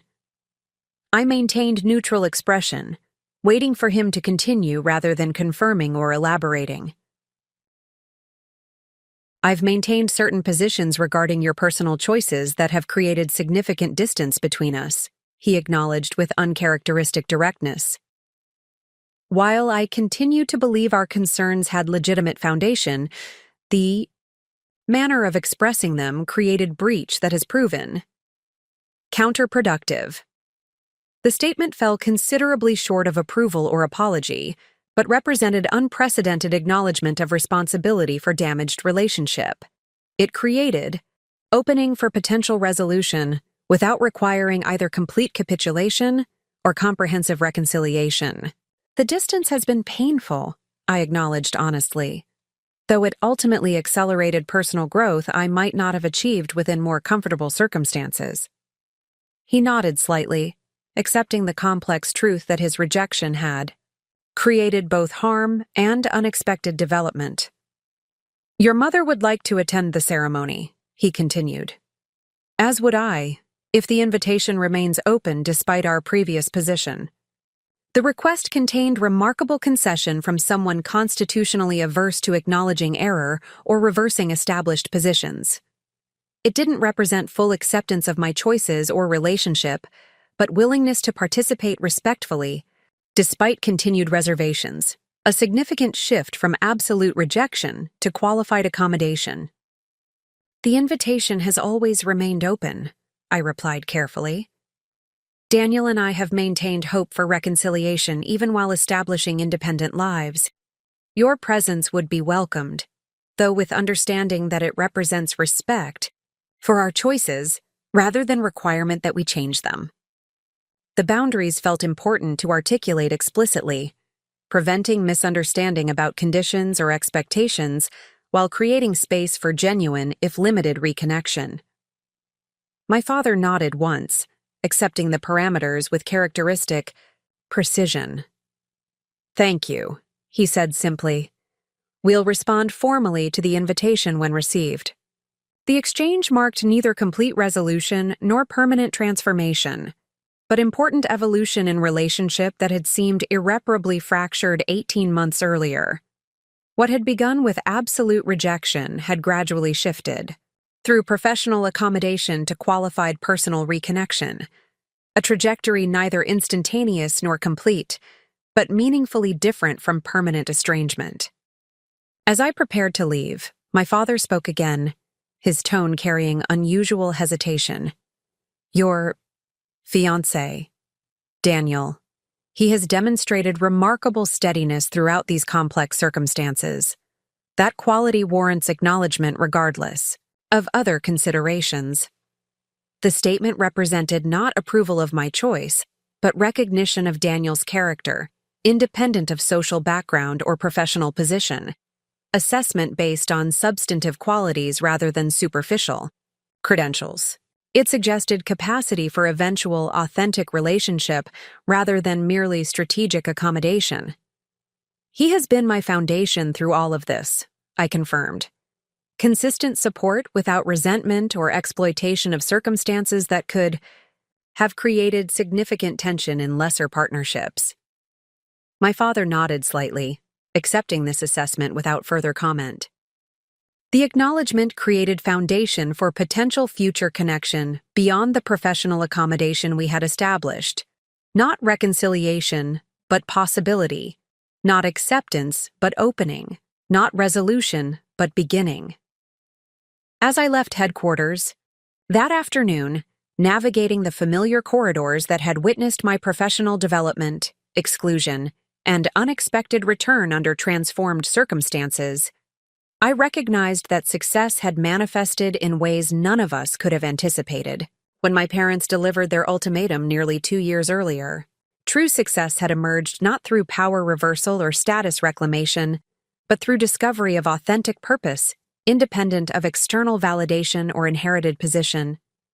The governance influence I now exercised reflected not triumph over my father, but commitment to principles that transcended personal advantage. Expanded definitions of corporate responsibility that benefited thousands beyond our family dynamics. The approaching wedding would celebrate partnership founded on mutual choice rather than social compatibility, genuine connection rather than strategic alignment. Daniel and I had established life based on shared values rather than matched credentials, creating foundation that had weathered extraordinary transitions with remarkable resilience. The Garcia family business continued thriving, expanding thoughtfully while maintaining community connection that larger corporations often sacrificed for efficiency. Their approach influenced my Blackwell Industries governance perspective as significantly as my corporate experience enhanced their organizational development, mutual enrichment across contexts that conventional hierarchies would have positioned as fundamentally separate. My parents' qualified reconnection represented neither complete acceptance nor conditional tolerance, but recognition that meaningful relationship required respect for autonomy rather than requirement for conformity. The boundaries remained clear, but no longer absolute, creating space for potential understanding beyond the binary framework of approval or rejection. Victory in this journey had manifested not as vindicating triumph, but as expanded capacity, the ability to navigate complexity without requiring certainty, to maintain principle without demanding perfection, to value connection without sacrificing authenticity. The unexpected reversal of fortune had revealed character rather than merely transferring power, demonstrating that genuine success transcends circumstances to express essential values regardless of external position. As the city skyline reflected, afternoon light against Blackwell headquarters' distinctive architecture, I recognized that the building bearing my family name now represented something more meaningful than dynastic continuation or corporate dominance. It embodied possibility for evolutionary change rather than revolutionary disruption, demonstrating that lasting transformation often emerges not through dramatic rejection of existing structures, but through purposeful redirection of their fundamental capacities. The journey remained unfinished, the relationship still evolving, the governance transformation still developing, but the direction had been irrevocably established toward purpose larger than personal advantage or family legacy. Whatever challenges lay ahead would be navigated from foundation of authentic identity, rather than inherited expectation, creating potential for impact that transcended both traditional success and its rejection. Sometimes the most powerful legacy emerges not from what we inherit, but from what we choose to build with resources life unexpectedly provides, whether privilege suddenly withdrawn or influence suddenly granted. The true measure of character reveals itself not in circumstances, but in how we transform them into purpose beyond ourselves. The wedding preparations proceeded with deliberate simplicity, despite our increasingly complex circumstances. Daniel.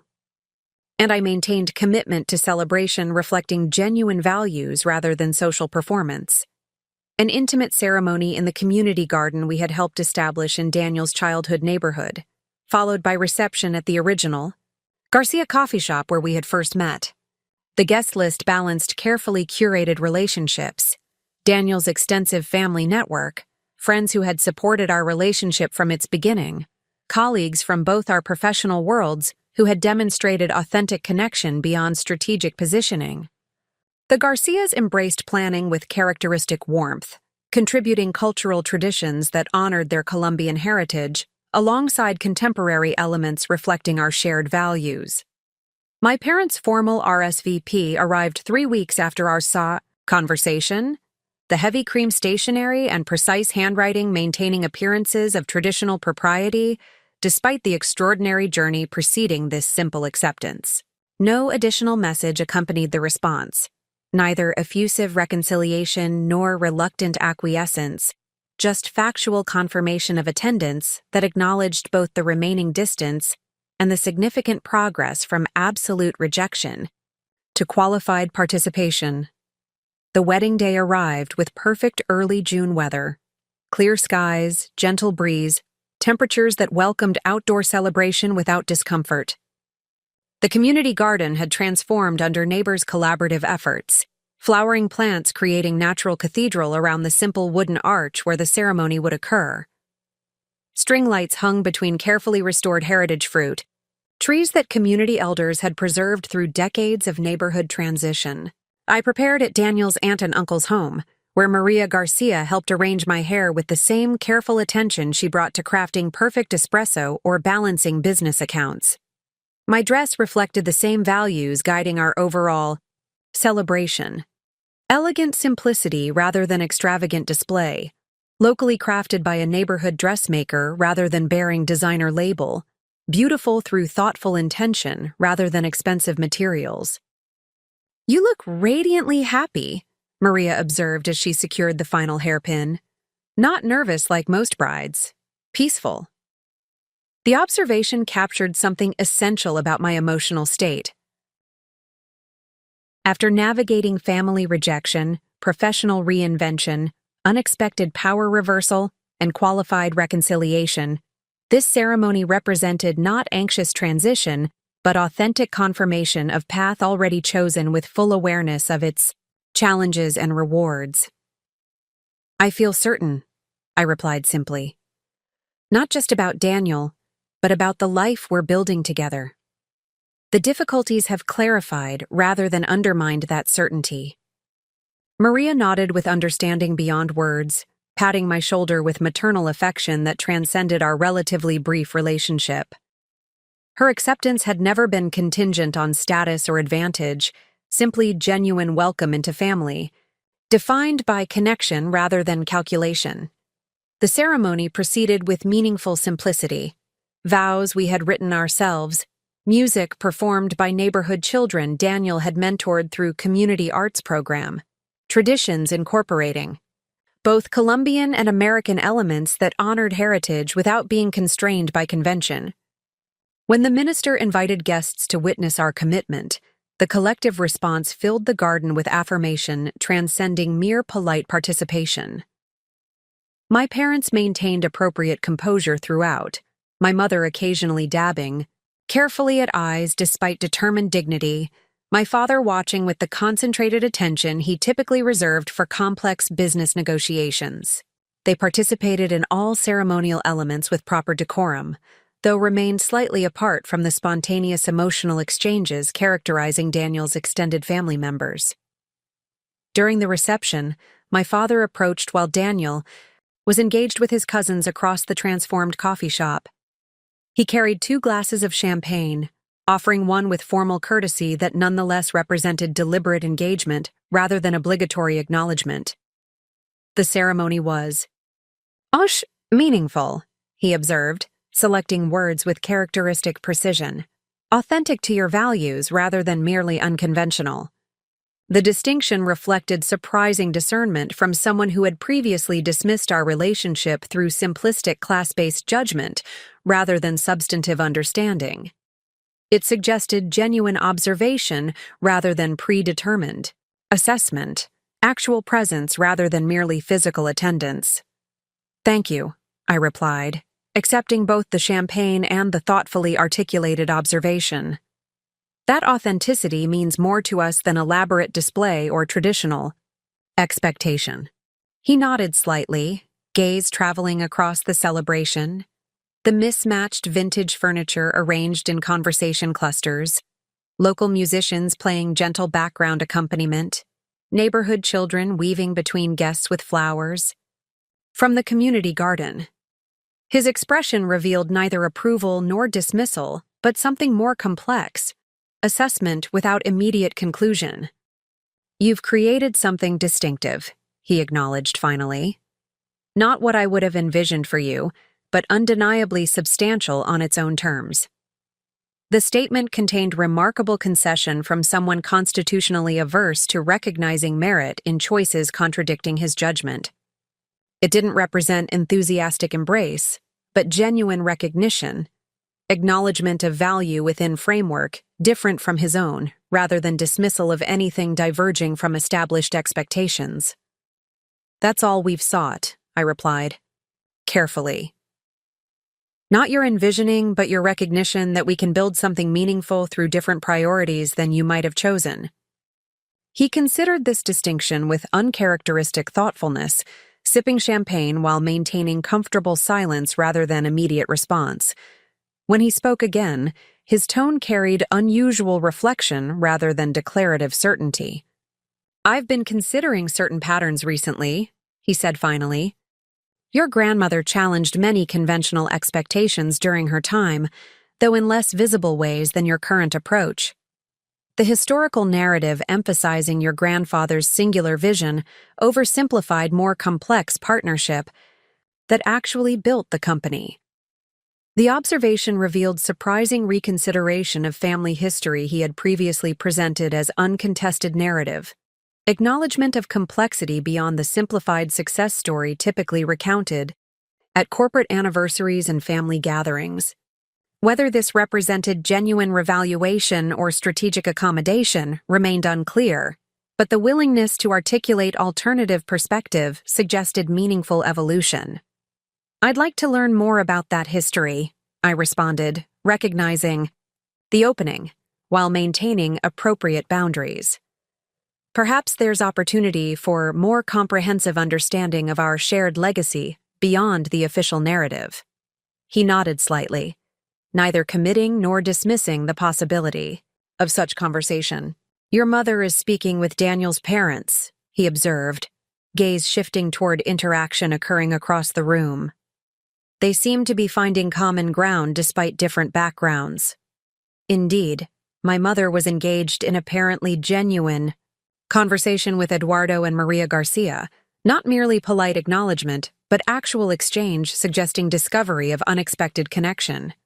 The interaction represented remarkable transition from her previous dismissal of Daniel's family as fundamentally unsuitable associates to recognition of their legitimate presence in circumstances she would have considered unimaginable 2 years earlier. Different experiences often reveal unexpected commonalities when we engage authentically rather than through preconceived categories, I noted, watching the interaction with quiet satisfaction. They share fundamental values despite different expressions and contexts.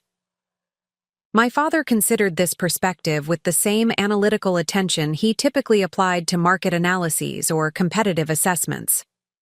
"Perhaps," he acknowledged, without elaboration.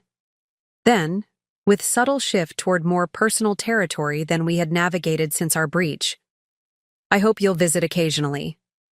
Your mother would appreciate maintaining connection beyond formal occasions. The invitation contained neither demand nor condition, simple acknowledgement of desire for relationship without requirement for conformity or concession. It represented significant evolution from the binary ultimatum delivered nearly 2 years earlier, creating space for connection that respected rather than erased our differences. I'd welcome that, I replied honestly. And perhaps you might occasionally visit us as well. Our home is modest but genuinely ours. The reciprocal invitation established important mutuality, relationship based on exchange rather than one-directional accommodation, recognition that meaningful reconnection required adaptation from both sides rather than merely my reintegration into their established patterns. He nodded once, accepting the parameters with characteristic precision. I expect we'll find appropriate balance over time, he observed, the statement reflecting professional negotiators' careful establishment of framework rather than emotional reconciliation. Yet the acknowledgement of ongoing process rather than immediate resolution represented realistic foundation for potential evolution, rather than fragile pretense of complete resolution. Our conversation concluded as Daniel approached, his expression reflecting mixture of caution and determination. Whatever his private feelings regarding my parents' treatment of our relationship, he had maintained consistent support for potential reconciliation without pressuring specific outcomes or timeline. Now he extended hand toward my father with direct engagement reflecting personal dignity rather than anxious approval seeking. "Thank you for participating today," he said simply. "Your presence means a great deal to Sophia, and therefore to me as well." My father accepted the handshake, with formal correctness that nonetheless acknowledged the legitimate place Daniel now occupied in circumstances he had initially rejected entirely. "Congratulations," he replied with careful neutrality. The ceremony reflected thoughtful intention rather than mere nonconformity. The observation mirrored his earlier comment to me, recognition of substance beneath stylistic differences that might have previously obscured his assessment. It represented neither enthusiastic embrace nor reluctant tolerance, but beginning of potential engagement based on actual observation rather than predetermined judgment. Their interaction remained brief, neither attempting premature intimacy nor maintaining rigid distance. As my father moved toward other guests, Daniel regarded me with quiet question rather than immediate commentary. "Evolution rather than revolution," I observed in response to his unspoken inquiry. "Not reconciliation, but possibility. Not acceptance, but acknowledgement." He nodded understanding, squeezing my hand gently. "That seems appropriate foundation," he replied. "Authentic rather than performative, gradual rather than sudden, earned rather than assumed." The assessment captured essential quality distinguishing our approach from conventional narrative of either complete rejection or dramatic reconciliation. Genuine relationship would develop through consistent engagement rather than symbolic gestures, demonstrated respect rather than proclaimed resolution. The wedding represented not culmination, but continuation, another step in journey requiring ongoing navigation rather than simplified conclusion. The celebration continued into evening, fairy lights illuminating the transformed coffee shop as downtown professionals mingled with neighborhood residents. Corporate executives, engaged artists and community organizers, family members from different backgrounds discovered unexpected connections through shared values rather than similar circumstances. The gathering embodied the integration we sought across communities typically separated by invisible social boundaries, not perfect harmony, but genuine engagement across differences typically maintained through mutual avoidance rather than purposeful connection. As celebrations concluded and guests departed, Daniel and I found quiet moment alone in the garden where we had exchanged vows hours earlier. The neighborhood had fallen silent, city sounds muted to distant hum beneath cricket song and gentle breeze rustling through community-tended plants. "Did today feel like you imagined?" Daniel asked, arm comfortable around my shoulders as we sat on simple bench beneath flowering cherry tree that neighborhood elders had preserved through decades. Of economic transition and development pressure, the question invited genuine reflection rather than automatic affirmation. I considered the journey from privileged heiress with predetermined path to independent woman creating her own definition of meaningful life, how the external circumstances had transformed dramatically while internal values had clarified rather than fundamentally changed. It felt like authentic culmination rather than compensatory substitute, I replied honestly. Not second-best alternative to what might have been, but appropriate celebration of what actually matters. He nodded, understanding, his expression thoughtful in the gentle illumination from string lights still glowing above us. "And your parents' participation? Was that what you hoped for?" "It was what I expected might be possible," I said after careful consideration.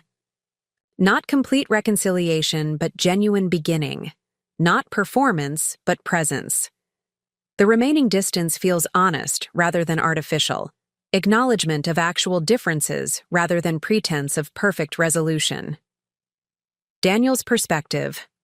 On my parents had maintained remarkable balance throughout our relationship, neither dismissing their legitimate concerns about significant life transitions, nor accepting their class-based judgments as valid assessment of our partnership.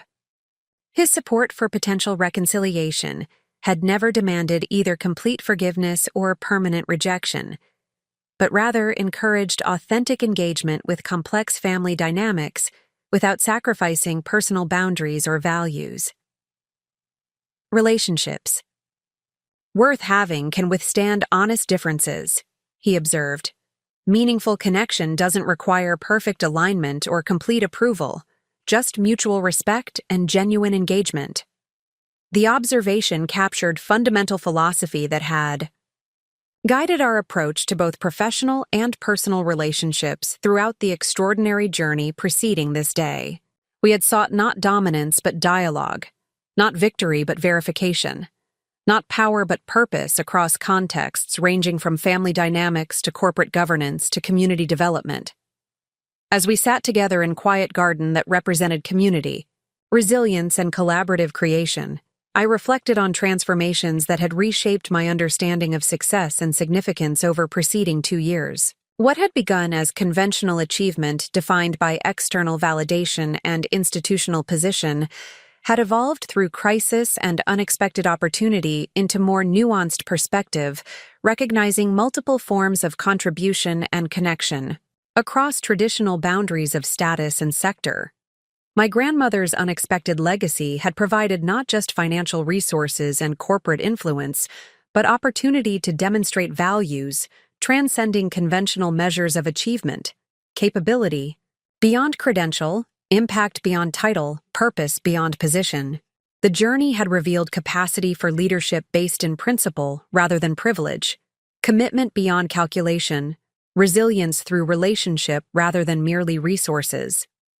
The weeks following our wedding established new patterns reflecting integrated rather than compartmentalized life.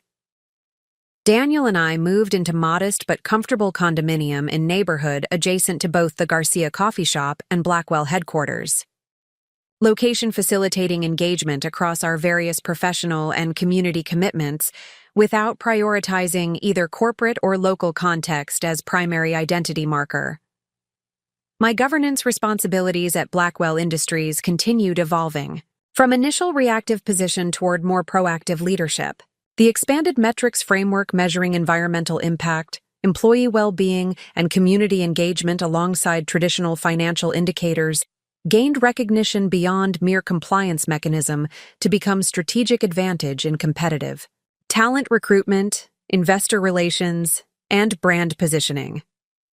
My father maintained professional accommodation while gradually demonstrating increased personal engagement. Our monthly coffee meetings evolved from carefully neutral territory to occasionally substantive exchange about topics ranging from corporate governance trends to family history previously unexamined.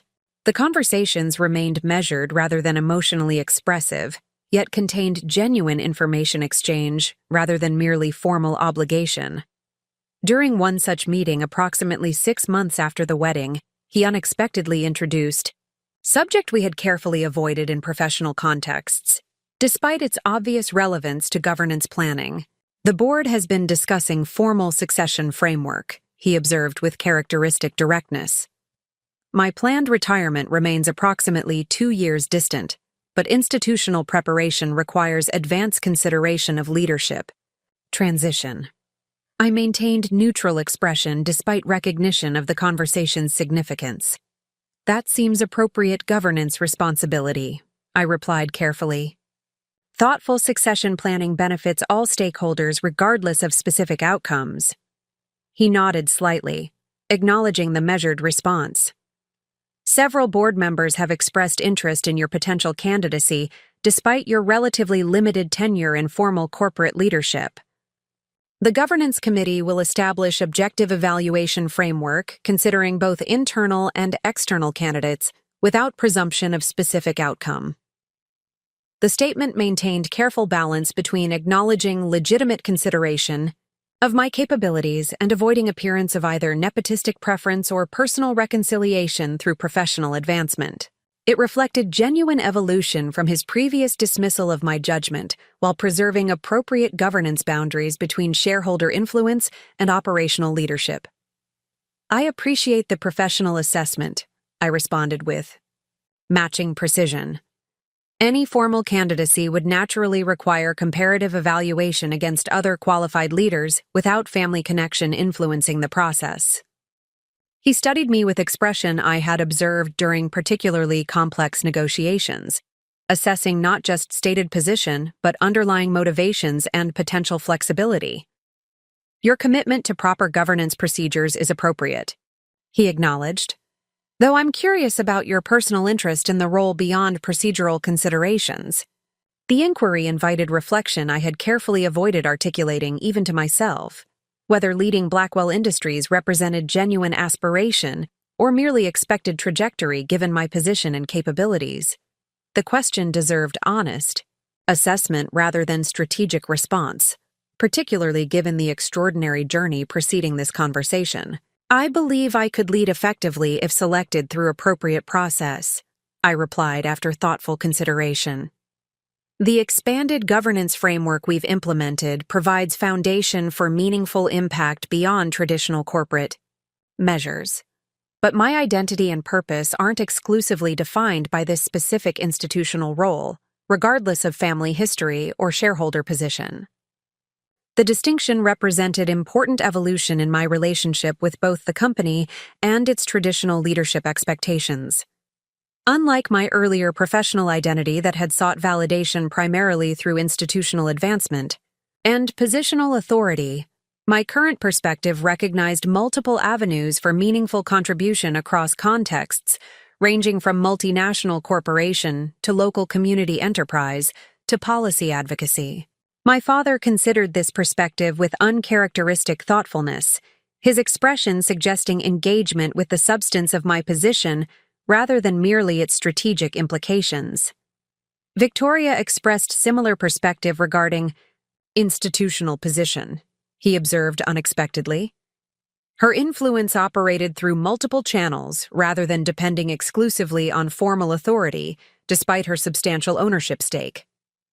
The reference to my grandmother created unexpected connection across generations, recognition of shared approach, transcending the specific circumstances separating our experiences.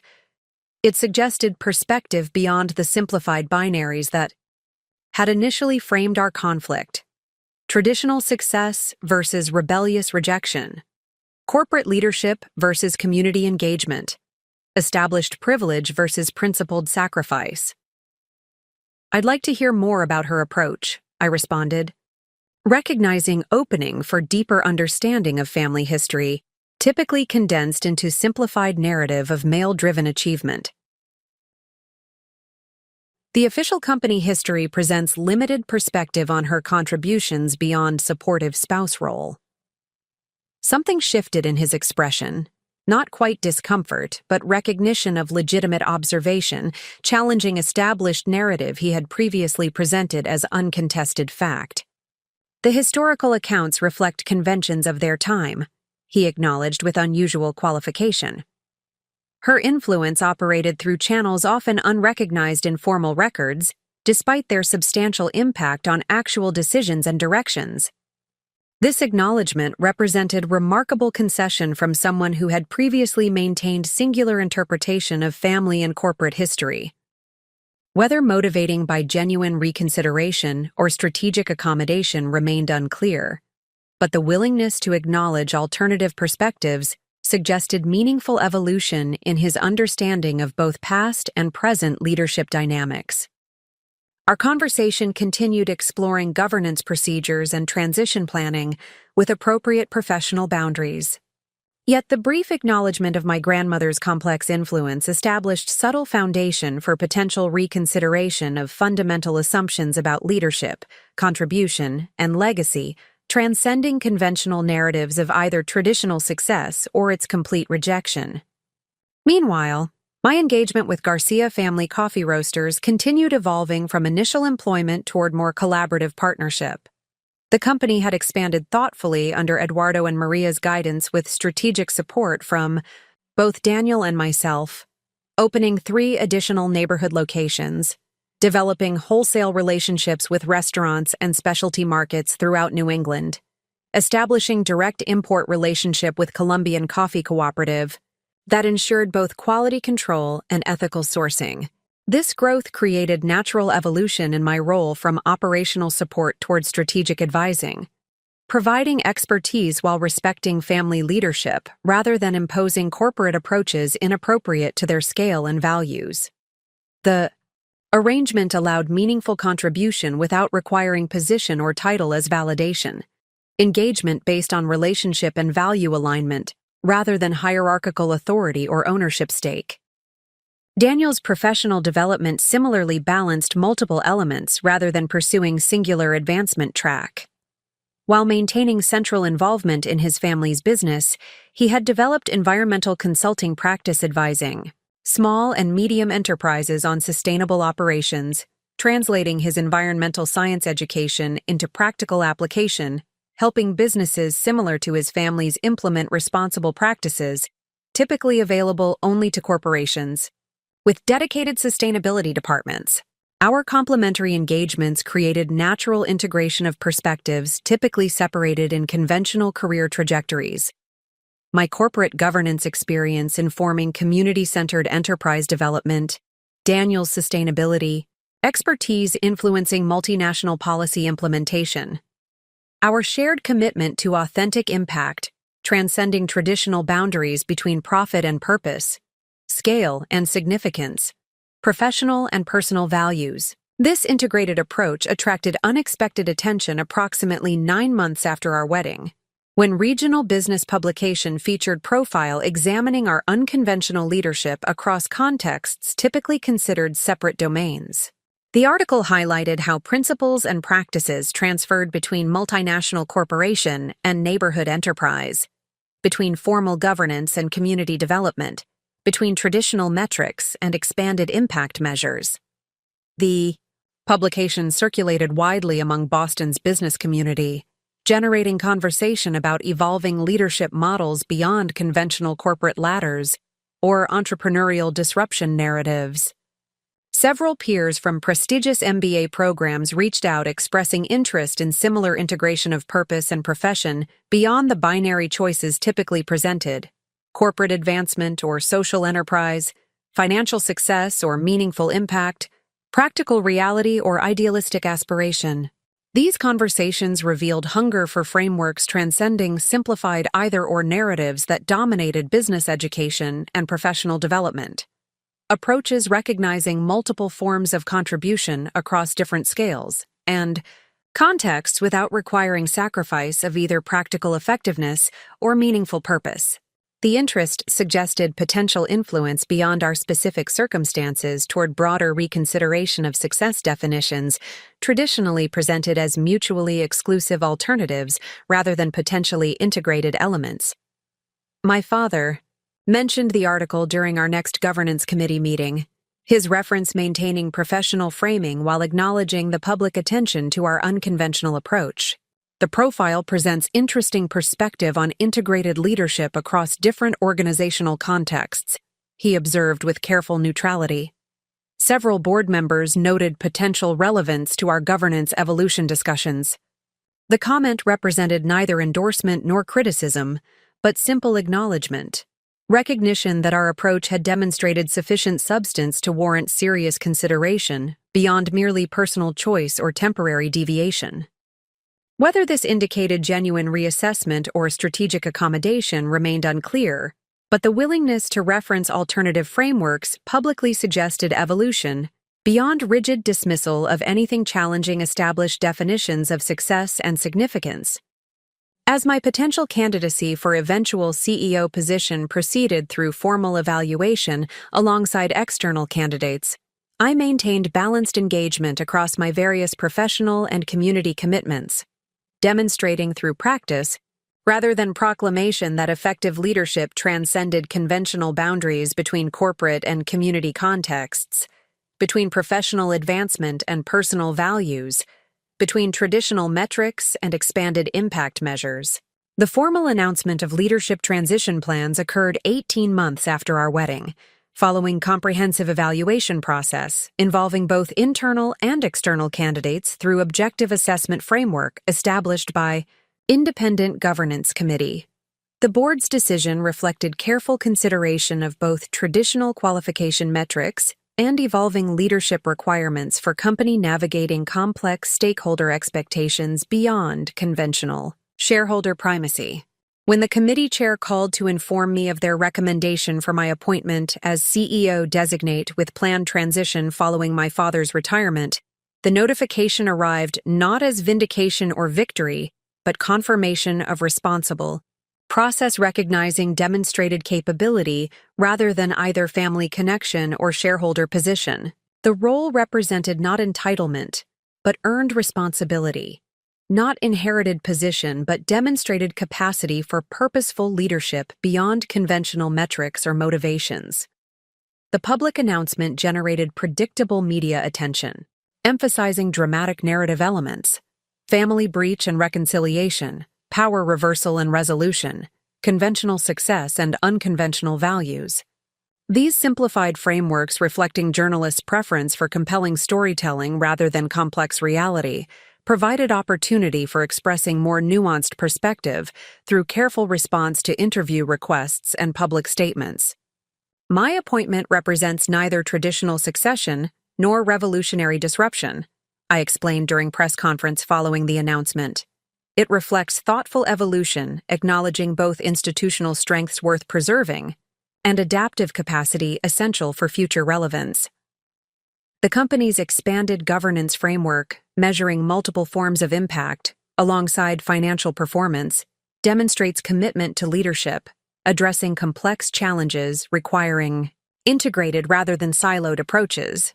This framing redirected attention from personal drama toward substantive leadership philosophy, the recognition that genuine impact requires both principled purpose and practical effectiveness, both innovative thinking and institutional knowledge, both individual capability and collaborative engagement across traditional boundaries of sector, scale, and specialization. My father's public statement similarly emphasized governance process and institutional continuity, while acknowledging evolution rather than either unchanged continuation or complete rejection of established approaches. The leadership transition represents thoughtful succession planning through comprehensive evaluation rather than predetermined outcome, he stated with characteristic precision. Sophia's demonstrated leadership implementing expanded governance frameworks, while maintaining strong financial performance positions her effectively for guiding the company's continued evolution within changing market and regulatory environments. The statement contained neither emotional reconciliation nor personal endorsement, but professional acknowledgement, recognition of demonstrated capability rather than either nepotistic preference or contrived narrative closure. It represented appropriate balance between acknowledging connection and maintaining proper governance boundaries, between personal relationship and professional responsibility. Daniel remained steadfastly supportive throughout this transition, while maintaining his own distinctive professional identity rather than becoming adjunct to my corporate role. Our partnership continued demonstrating through practice rather than proclamation that meaningful relationship requires neither subordination of one partner's aspirations nor superficial alignment of external credentials or career tracks. "The interesting challenge isn't proving your capability for this role," he observed during private moment following the public announcement. "It's maintaining the integrated perspective that makes your leadership distinctive while operating within institutional structure designed for more conventional approaches." The observation captured essential tension inherent in evolutionary rather than revolutionary change, the challenge of transforming established institutions from within rather than merely rejecting their limitations from outside, of bringing alternative values into traditional contexts without either compromising principles or destroying functional elements worth preserving. As transition planning proceeded through detailed implementation phases, I maintained connection with Garcia Family Coffee Roasters through adapted advisory role that respected both their independent development and my changing availability. This continuing engagement provided essential grounding in community-centered enterprise while assuming increased corporate responsibilities, preventing institutional immersion from narrowing perspective or replacing integrated approach with conventional singularity of focus.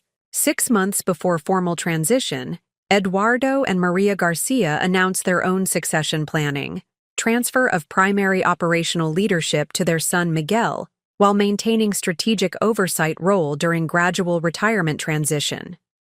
Daniel would assume expanded strategy position while continuing his environmental consulting practice, creating leadership team balancing family continuity with professional development and external perspective. The parallel transitions created interesting symmetry between enterprises operating at dramatically different scales, yet navigating similar leadership evolution challenges, balancing continuity with adaptation, respecting institutional knowledge, while embracing new perspectives, maintaining distinctive culture while expanding operational capacity. The contrasting approaches provided valuable learning across contexts typically considered fundamentally separate due to scale differences, rather than recognized as addressing similar fundamental questions through appropriately adapted methods. My parents' engagement with our lives continued gradual evolution from formal accommodation toward more substantive relationship. Though maintaining certain reservations about choices contradicting their traditional expectations, they demonstrated increasing capacity for engagement without requiring conformity as prerequisite for connection. Regular family dinners established cautious tradition, allowing relationship development through consistent interaction rather than dramatic gestures or simplified proclamations. During one such gathering approximately 1 month